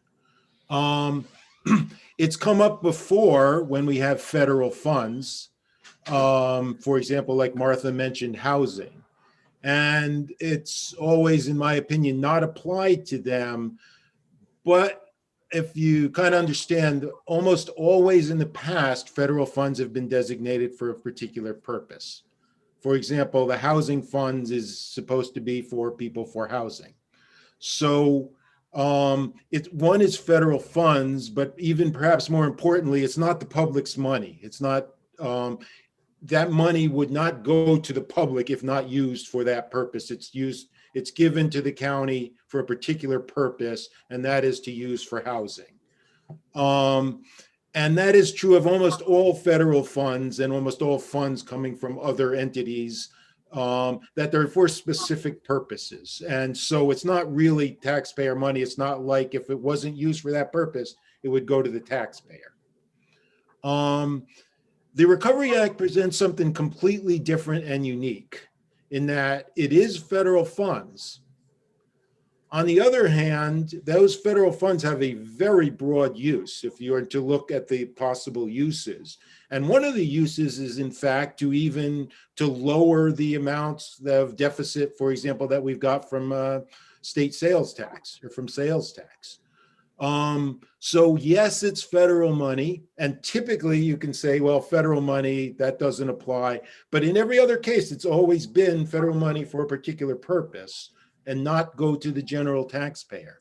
This is sort of a unique situation. I mean, I'm obviously got to look into it further, but there's never been anything quite like it. Let's put it that way, where you get federal money, but one could argue a couple of things. One could argue that it's different from all other federal money in that the use of it is so broad that it is very much like state taxpayer money. Like you could use it to diminish your deficit from taxes, from state income tax collection. On the other hand, it's also a federal law, which one could say, well, maybe the federal law overcomes that state constitutional prohibition, but then there's also the fact that they could be read consistently. So it really raises a whole bunch of new legal issues which have never been presented before in my view, in the gift context. So I don't have a definite answer. I mean, it's something I have to look into, and I don't know that there is a definite answer because it is a unique situation. It's not something we've been presented with before. And I'm not sure that's helpful, but that's where I am. Well, the truth is helpful, so this is helpful. Committee, any questions? Or anybody else on the meeting here? I mean, anybody else? Shauna, go ahead. Yeah, I mean, I feel like we keep asking the same questions and getting the same answers. And, I think at this point, only time will tell what the guidelines are going to be. I think we're all biting at the bit to see what type of funding we're going to get and how we can help our constituents. But I think the name of the game is probably just going to be patient. I'm sure we will get guidelines soon. I'm sure it won't be non-restricted funds. And I think we just have to sit tight. Yeah, and Shauna does make a good point in that if they are more restricted than the general law, that would make it less likely to be a gift, an unconstitutional gift. But at the moment, all we have is that statute, that law, which I forwarded to Martha, but it's very broad. I mean, it's very broad. And, so perhaps with further definition, that would change the dynamic. I understand the sentiment about sitting tight. On the other hand, we're not making any decisions today. We're just learning and, learning whatever we can. I think that'll help us prepare. Heather? So I just wonder if a different way to frame it is how are some of the ways that we can support projects, and how are some of the ways through federal funding we've been able to do that in the past? I know working with TCAT and also the IDA, getting state CDBG money or EDA money, or even with IDA funds, and how they're not allowed to loan or grant monies to for-profit businesses. There are other things that we can,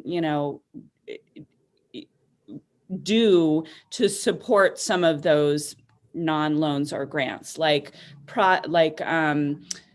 service agreements to run specific programs. We do specific fee-for-service projects. Are there other ways that, within the law that we can get money into specific projects? And I think that that's what we did with the housing fund when we developed the housing fund. So thinking maybe about ways that, we can do a contract for service for X, Y, and Z. You know, how do we make things fit into that sort of bucket? Right. That's kind of what we're trying to think. So, and it's interesting, and Jonathan and I have had this conversation going back a few years, that the state obviously gives lots of money to private businesses. That's the whole Regional Economic Development Council process. So it was, when he explained this first about housing, it was a real head scratcher. So So we're in I a will different say- position than the, what, Jonathan? Oh, I was saying, yeah, the constitutional provision doesn't apply to the state, it applies to us. But Yeah. Heather is absolutely right. Like, if you have a contract where there's something back, that's, again, not a gift. There are certain entities that you're allowed to give to, but have contracts where basically they do not have to provide much. What they could provide is to the public rather than directly back to the county. So there are outs, but it depends on each individual circumstance. Okay. All right, got it. Jennifer, did you want to say something? I had just been, well, number one, the state doesn't give money directly to businesses. The state funds Empire State Development, which is not a state agency. It is a nonprofit, separate organization. And so just like Heather just said, and just like everyone was just talking, they defederalize the money by awarding it through separate entities. And then those entities do the granting or the lending, et cetera, et cetera. So, I mean, unless the government's going to treat this particular bucket of money or these buckets of money differently than all of the other ones where this is done, I can't imagine there's not a model that will work where IAED, DIA, Chamber, INHS, all the other entities that already do this type of work wouldn't be able to help administer the funds. That's Okay. Yeah. Peggy, quickly, did you have something? I guess basically all I'll say is ditto. I was going to bring up the same impact. So Heather and Jennifer did perfect. Okay, so Jonathan, did you have anything else to add on that, or?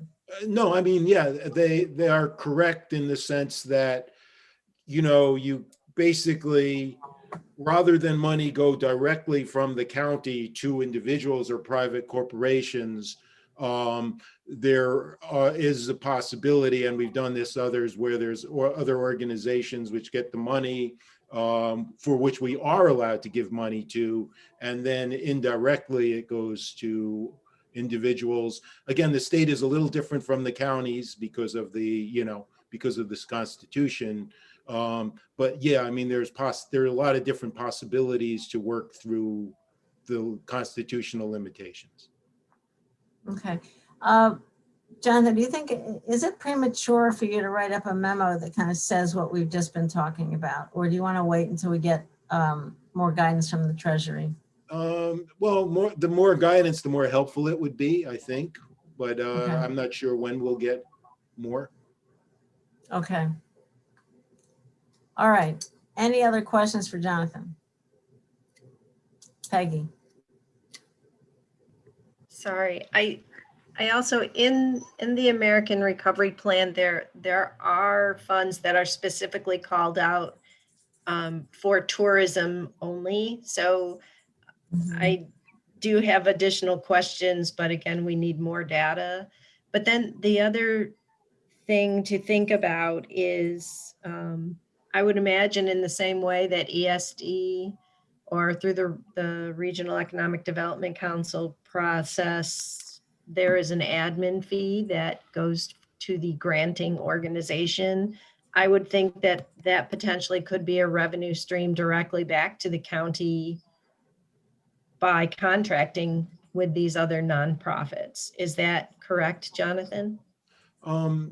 Yeah, I mean, it's sort of a broad thing, but yes, there are certainly, I mean, like, yes, you're right. Tourism is one of the things that's specifically mentioned in the law. And certainly the issue, I mean, when we get to the legal issue, there are many things we can do with tourism which doesn't in any way touch upon the gift provision to begin with. It's when you're giving directly to, let's say, a hotel, and we say the hotels have a grant program for hotels that are doing poorly. and the county would give money directly to the hotel. That's when the gift provision becomes really a concern. But there are many things that the county could do which don't even raise the issue in terms of tourism. So, I mean, I kind of look at it as like a scale where at some point you're doing stuff which doesn't raise any issues at all legally. And then at some point you may get into issues depending on how your program is structured and just where the money is going and how directly, et cetera. All right. This looks like, I love the idea of this is like, it's never happened before. So that's an opportunity and a puzzle. So thank you very much, Jonathan. We appreciate your thinking on this. And, you know, I'm glad you've heard some of these ideas about, you know, what the community is thinking of, and let's try to figure out how to get to yes, and have the most strategic opportunities to use the funds that are coming. You know, I agree with everyone. What, you know, all the contributors have been saying is like, you know, let's figure out what we want to do best and then figure out how to do it within the law rather than trying to let the law, you know, confine us. Very well said. Excellent. Thank you so much, Jonathan. Sure. All right. I'm sure we'll be back to talk about this further. And I wanted to bring Frank Krupa in here because there was talk about a tourism marketing campaign and the idea of bringing, you know, really trying to encourage people to come here. So my pandemic brain went, are we ready for that? So Frank, what is your thinking about that, about bringing people from, whether it's around the state or from other states or countries, you know, are we ready for that? That's a great question. I mean, I think in a perfect world, we would want to limit the importation of additional disease, but I think we're at a point in time where vaccinations are occurring in fairly large numbers. We're seeing disease numbers continue to decline, and we have to reopen, right? I mean, I think we have to get back to business as we used to know it, as close as we can, understanding that there's risk associated with that, but other parts of the country have opened to varying degrees with varying levels of success. I think, you know, as long as our messaging continues to include, you know, there are still public health guidance that we're asking people to follow, mask wearing, you know, distancing and the such, that may be different from where you're coming from, and we'd ask you, if you're coming here, to please, you know, be mindful of what we're doing as a community. I think we have to start, you know, getting back to business. There are the CDC. They're really at recommendations at this point related to domestic travel. They use the word "if you must travel." So if you must has a different definition probably for every person and every situation. And then they go on to talk about vaccinated versus unvaccinated people. There are still recommendations that you test pre-travel and post-travel. It's not mandatory, but it is still recommended. So that's kind of where we are. And I think if there is thought and planning for, you know, advertising and or encouraging people to travel to the area, we should do that, but we should do it thoughtfully and continue to encourage people to, you know, follow those basic public health guidelines of mask wearing and distancing wherever possible. Thank you very much, Frank. Excellent. Any questions, folks? Peggy, let me ask committee first. Any committee or legislator or county staff questions? Okay, Peggy, go ahead. So first off, I want to say thank you to Frank and the entire county team for the work you have done to keep our county safe. And the reality is that is why people are coming here. And what we had originally envisioned was our first visitors back would be more local, regional, but that hasn't been the case. And where our target audiences are are in our neighboring states who have been collaborating with New York State protocols. So Northern New Jersey, New York City are our two top feeder markets. I do believe it's going to be a while before we're going to see, 48 of the 50 states visiting us again. So I think it's important for everyone on this committee, and especially Frank and your team, to know that we're not targeting high-risk people. We're targeting people who know and respect our culture and are abiding by it and are actually thanking us for making them aware. But I think it's important for us to tap into these resources to allow us to help our recovery while maintaining our community safety and culture. So thank you, Frank, for reinforcing our actions and our plan. Are you able to share and I know from HIPAA you can't share a lot of information, but just in general terms, of any of our outbreaks we've had, have they been traced to travel specifically that's non-higher ed related? Throughout the entire pandemic? Yes. Yeah, I mean, there was definitely travel-induced disease throughout the last year. This year, it's our numbers. So just to kind of add some context, since probably the end of January-ish, early February, our case numbers, independent of the students, have hovered in the single digits to low double digits. So we have a few months of trend under our belt at that level in the community. Obviously, we had a spike with the Cornell students there for a little bit, but now that we've gotten that, gotten our arms around that, we're back to single digits, low double digits when we look at the disease. So.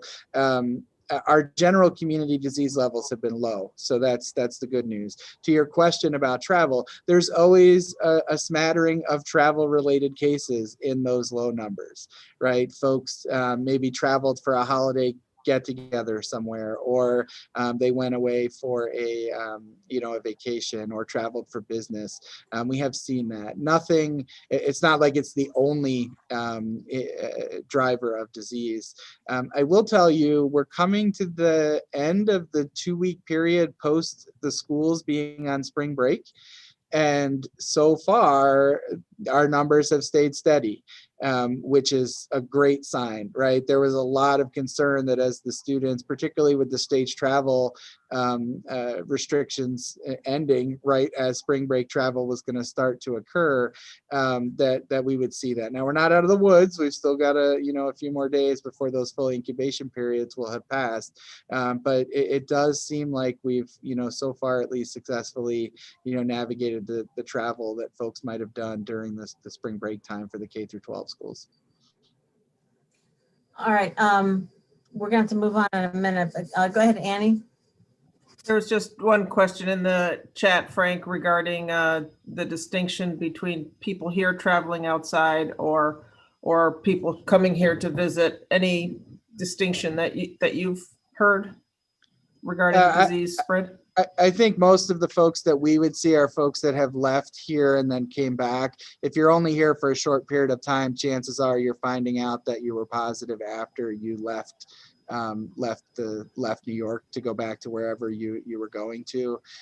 So as far as I know, most of our cases are related to local people traveling out of the region and returning. Thank you. All right, thank you so much, Frank. This is really very, very helpful. I don't know if you do consultation on marketing materials, but perhaps the tourism folks can just kind of run things by you, make sure we have the right kind of messaging. I think it is a great message to be able to say, look, we're a community that's really safe and well vaccinated, and y'all come down and come visit. So I appreciate this conversation and your advice very, very much, Frank. Thank you. Jason, did you have something you wanted to add here? You're just listening? Okay. Any other comments on this topic? Thank you all. And now we've done it. We've done our usual run out of time thing. And Chuck Larson is here from the National Park Service. And Heather has graciously said that she can bring her presentation about the recovery strategy to us next month. And I think we're going to put Heather on first on the agenda. Thank you very much, Heather. We appreciate that.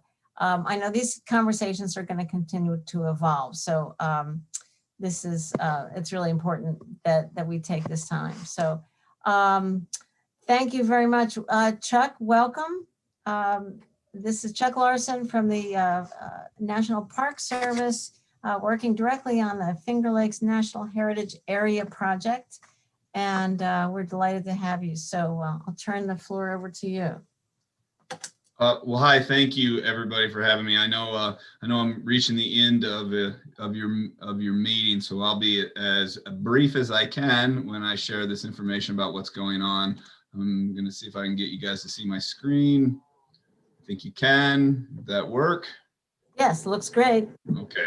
So again, thank you for inviting me. My name is Chuck Lawson. I work for the National Park Service. I'm the project manager for the Finger Lakes National Heritage Area Feasibility Study. As I mentioned, I have a little presentation about what's going on, what we're doing, what heritage areas are, and then I can take some questions from you if you all have them.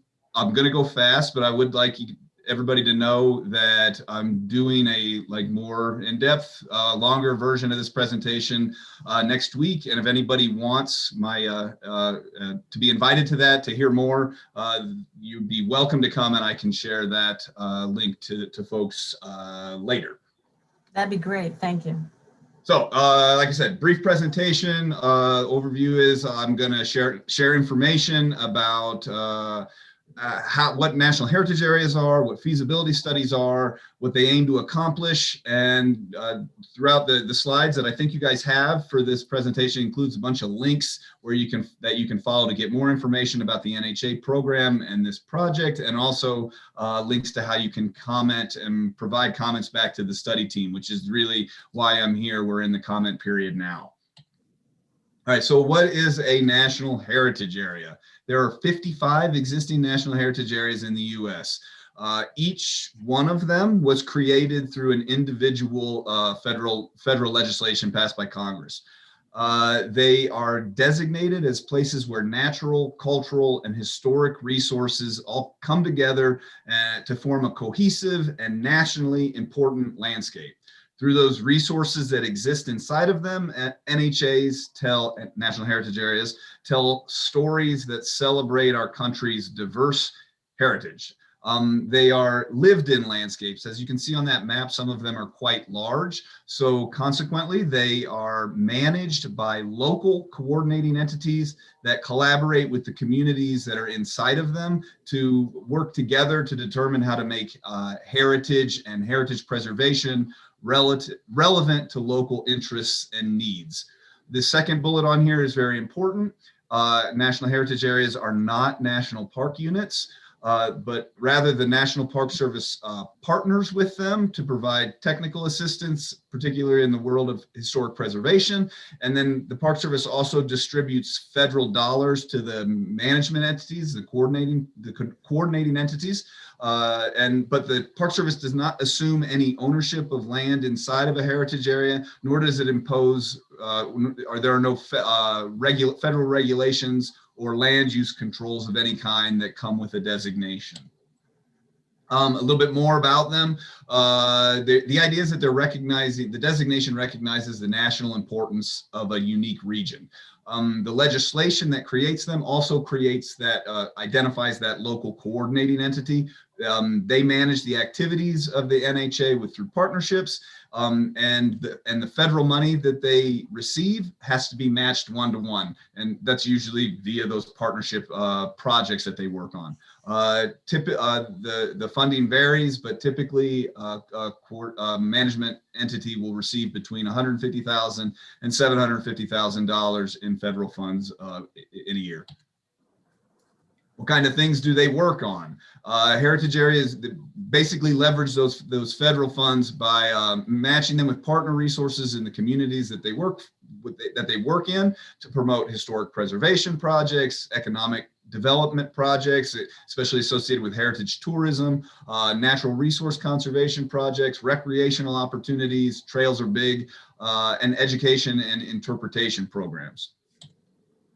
So what is going on in the Finger Lakes right now? The Park Service is conducting this feasibility study, which is basically a report that documents the processes that are undertaken by the NPS, by us, with the help of the residents of a region to determine whether or not the landscape that we're studying, the Finger Lakes landscape, has the distinctive resources that tell that nationally important story, and is there local capacity available to manage a heritage area if one was designated.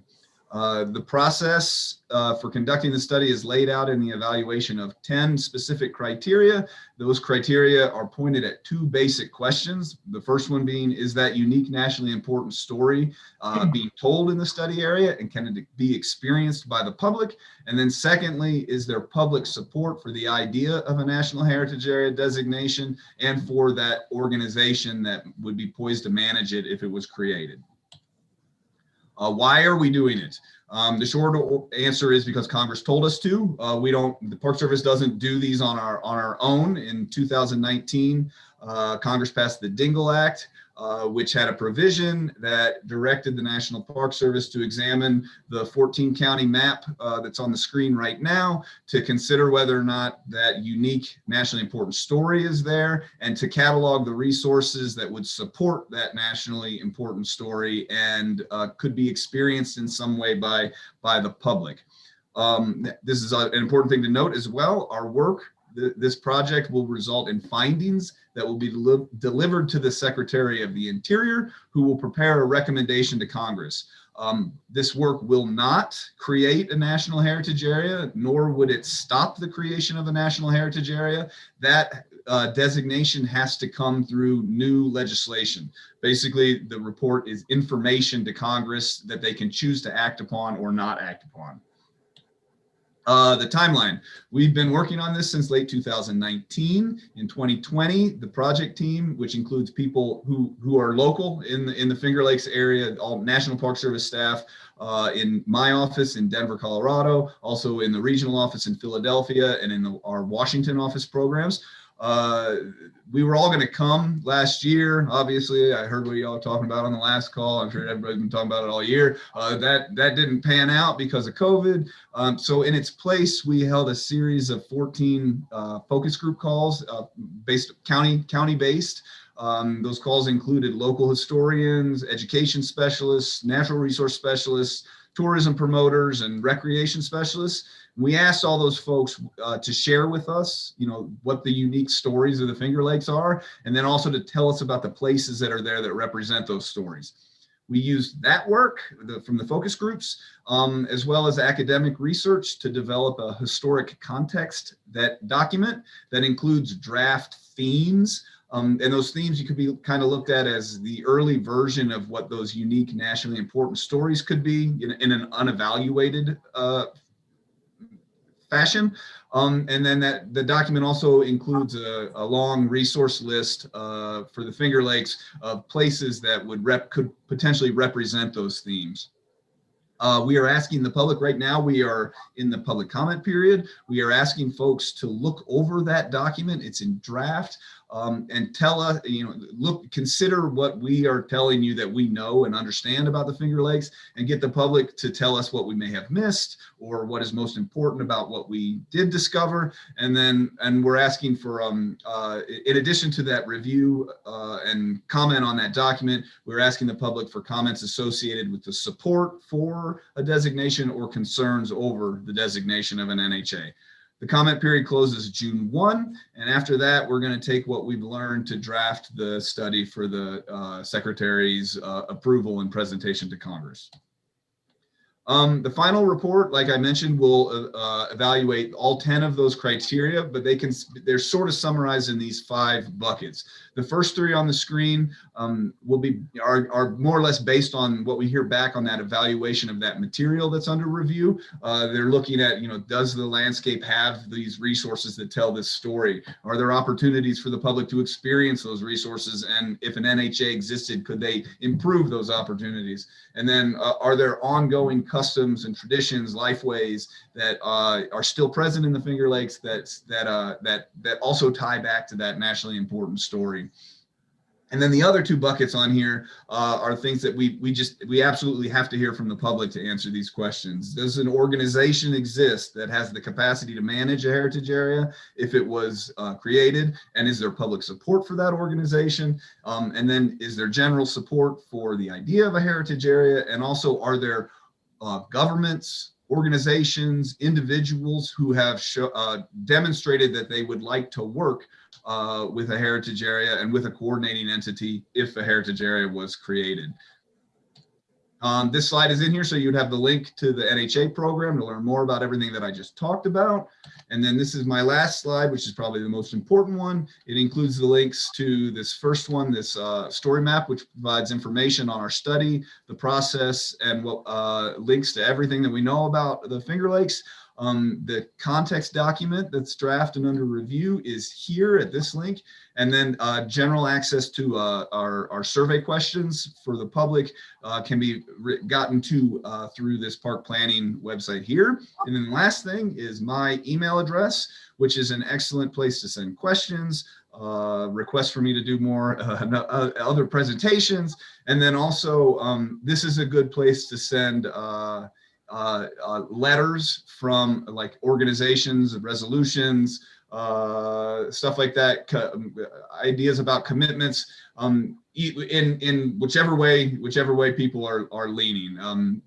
That's things on letterhead, I guess, is a good thing to send to my email. And those are kind of they represent kind of a gold standard for our evaluation about public support, because ultimately the idea is that if a heritage area was created, they must do their work through these partnerships. So letters from groups that say, I want to work with this coordinating entity on these projects are a gold standard for meeting that criteria. Same goes for in the other direction, though. If people have concerns about the idea, don't want it, doesn't seem like it meets the needs of the region, then similarly, that kind of information shared with us is very helpful for the evaluation. So that was quick and dirty. So if I think I'm already over a little bit, but if you got questions, I'd love to answer them. Thank you, Chuck. Thank you so much. And sorry I called you Larson and not Lawson. No problem. Really appreciate having you here, and perhaps we can take the slides off for now. And I did send you or Martha Droge from the NPS in Philadelphia sent the slides earlier, and I did send those out to committee members. Wonderful. So thank you so much for this presentation and for your work on this. We have a resolution in the packet, last page of your packet, supporting this designation. Could I get a motion to put that on the floor, and then we'll go ahead with discussion and questions. Moved by Mike Sigler, seconded by Shauna. That's document 10029, supporting the designation of the Finger Lakes National Heritage Area. And I had sent some small comments. Kathy Covert said these were manifest changes, like adding Tompkins County to Strategic Tourism Planning Board on line 34, that sort of thing. But I also wanted to propose adding one more resolved. Be it further resolved that copies of this resolution be submitted to the counties of, and name all the other 13 counties, Cayuga, Chemung, Cortland, etc., to those counties. To members of Congress, Claudia Tenney, Tom Reed, John Katko, Joseph Morelli, and Christopher Jacobs, and to Senators Schumer and Gillibrand, and to NYSAC, New York State Association of Counties. Those members of Congress are, they all have some part of the heritage area within their congressional district. So I wanted to make sure that they were aware of this as well, and hoping that the other counties, knowing that this is going on, that they could perhaps pass supportive resolutions by June 1st also. So I would ask, is that friendly, Mike and Shauna, that additional resolve? Okay, terrific, great, thank you. So business is on the table. Questions? Comments? Annie? Thank you for the presentation. It seems like this would have some benefits to the county and to the area, as described in your presentation, including some grant funding for various things that I'm not sure exactly, but some grants for some things. And then you mentioned someone or some organization poised to manage it, including financially. So can you talk a little bit more about that? Would that be one entity throughout the whole region that would be doing it? Yeah, yes, one coordinating entity, and the first partnership that they set up is with the National Park Service to receive those federal dollars. The money that they get is not a grant. They're entitled to it. It's through the program, but they typically sub-grant those federal dollars out for programs that they do inside the heritage area. You didn't hear me mention them during the presentation, but the Finger Lakes Tourism Alliance is the organization that was responsible for getting this legislation passed that asked the Park Service to do this study. They are out in the world seeking support for them as the coordinating entity, and also for the idea of the heritage area. But sometimes when Congress asks us to do this, they specify in the legislation who they think the coordinating entity should be, so that we evaluate them directly. But they didn't do that in this case. They were silent on the entity. So that's one of the things that we are asking the public is, who do you think is a good? That's why I don't mention them in the presentation, because it's a question that we're asking folks. Who should manage this and who could manage this?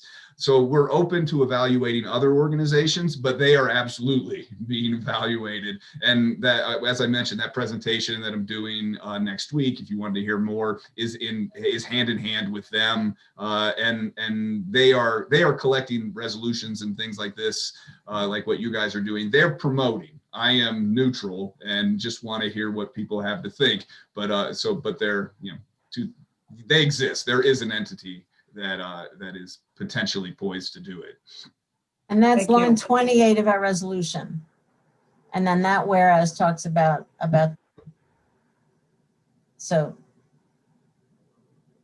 And I understand that the Park Service really is not legally allowed to advocate, as Chuck just said. So Mike, Yeah, our role is that mostly the objective review of the nationally important story, and like whether or not it can only be told in the Finger Lakes, that kind of thing, and then gathering public support or opposition and laying it out for Congress. Mike Sigler. My question is just done. So say we get this designation. I mean, I would think that you'd want heritations on salvaging certain buildings or the way a town should look, or, I mean, it's a pretty big area. So I didn't know if there was anything like that. I think you were breaking up a bit. If anybody else heard that. Mike, can you turn off your video and try it again? Sorry. Yeah, let me try to do that. Hold on. No, my question is, if it does become a national heritage area,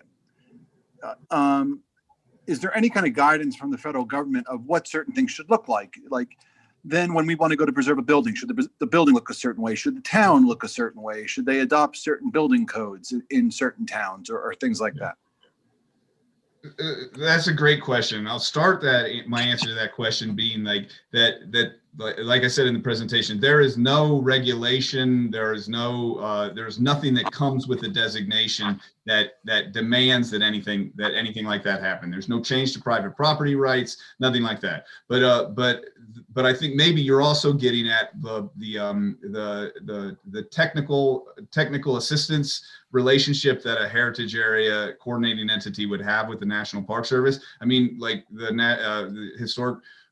National Register of Historic Places, Park Service manages that program. The Secretary of Interior standards, those are for historic preservation. Those are things that the Park Service manages, and we have staff that are available to provide guidance and assistance to heritage area coordinating entities on things that they might do independently. I would imagine that a successful heritage area the coordinating entity would probably be involved in local efforts to strengthen ordinances that provide for historic preservation. But nothing would be mandatory that would come from the federal government in association with that. But and it's nothing that a local organization couldn't already do, to support those kind of ordinances, if that's the question. And like guidance about exactly how anything should look would definitely not come from us. The idea of heritage areas are local, grassroots support for historic preservation and heritage appreciation. So coordinating entities should resemble the initiatives and desires of the local population that lives in that place. Any other? Sounds good. You definitely answered my question. Thanks. Okay.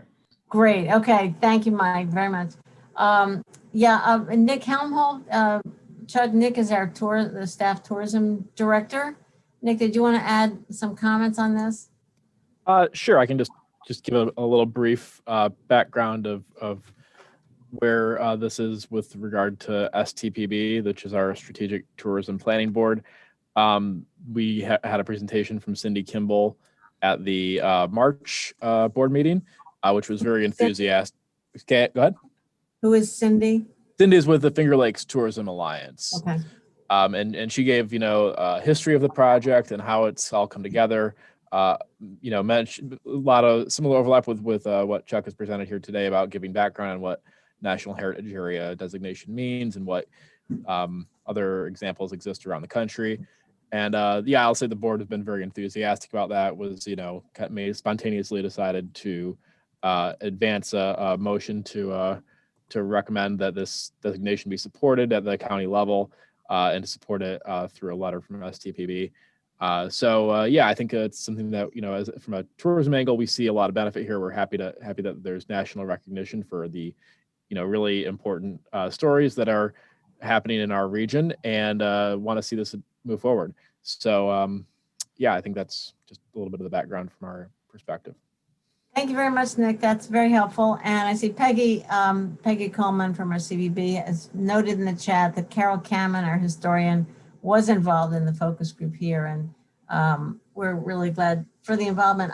On a personal note, my grandson was 15 last summer. He was with us all summer, and he made it his project. He said, we have to go drive around every one of the Finger Lakes before he went back to Denver. So we did, and it's really wonderful. It's something we maybe take for granted because it's our backyard and all that, but there is so much to see and do around here. All right. Anything else from the committee? Anything else, Chuck, that we need to hear? I don't think so. Just I know you're working on a resolution. That's great. If you guys can share those links as well, so we can get individuals from the public to tell us great stuff and their opinions, I would really appreciate the help with getting the word out. All right. We will definitely work on that. Maybe I can talk to Dominic, our communications director. All right. If we're ready to vote with the one additional resolve. Okay. Annie? Yes. Henry? Yes. Mike Sigler? Yes. Shauna? Yes. And I'm an enthusiastic yes. So that passes unanimously. All right. Thank you so much, Chuck. Did you say you're from Denver yourself? Yeah, Denver. Okay. Excellent. Well, thank you, Peggy. Thank you, everybody, for being here. This is exciting. This is a really wonderful, wonderful opportunity. Hope we can get it passed through Congress. So is there any other business for the committee then? All right. Well, I appreciate everybody sticking around the extra time, and look forward to next month's lively conversation. Thank you, everybody. Consider us adjourned for the day. Thank you. Thank you.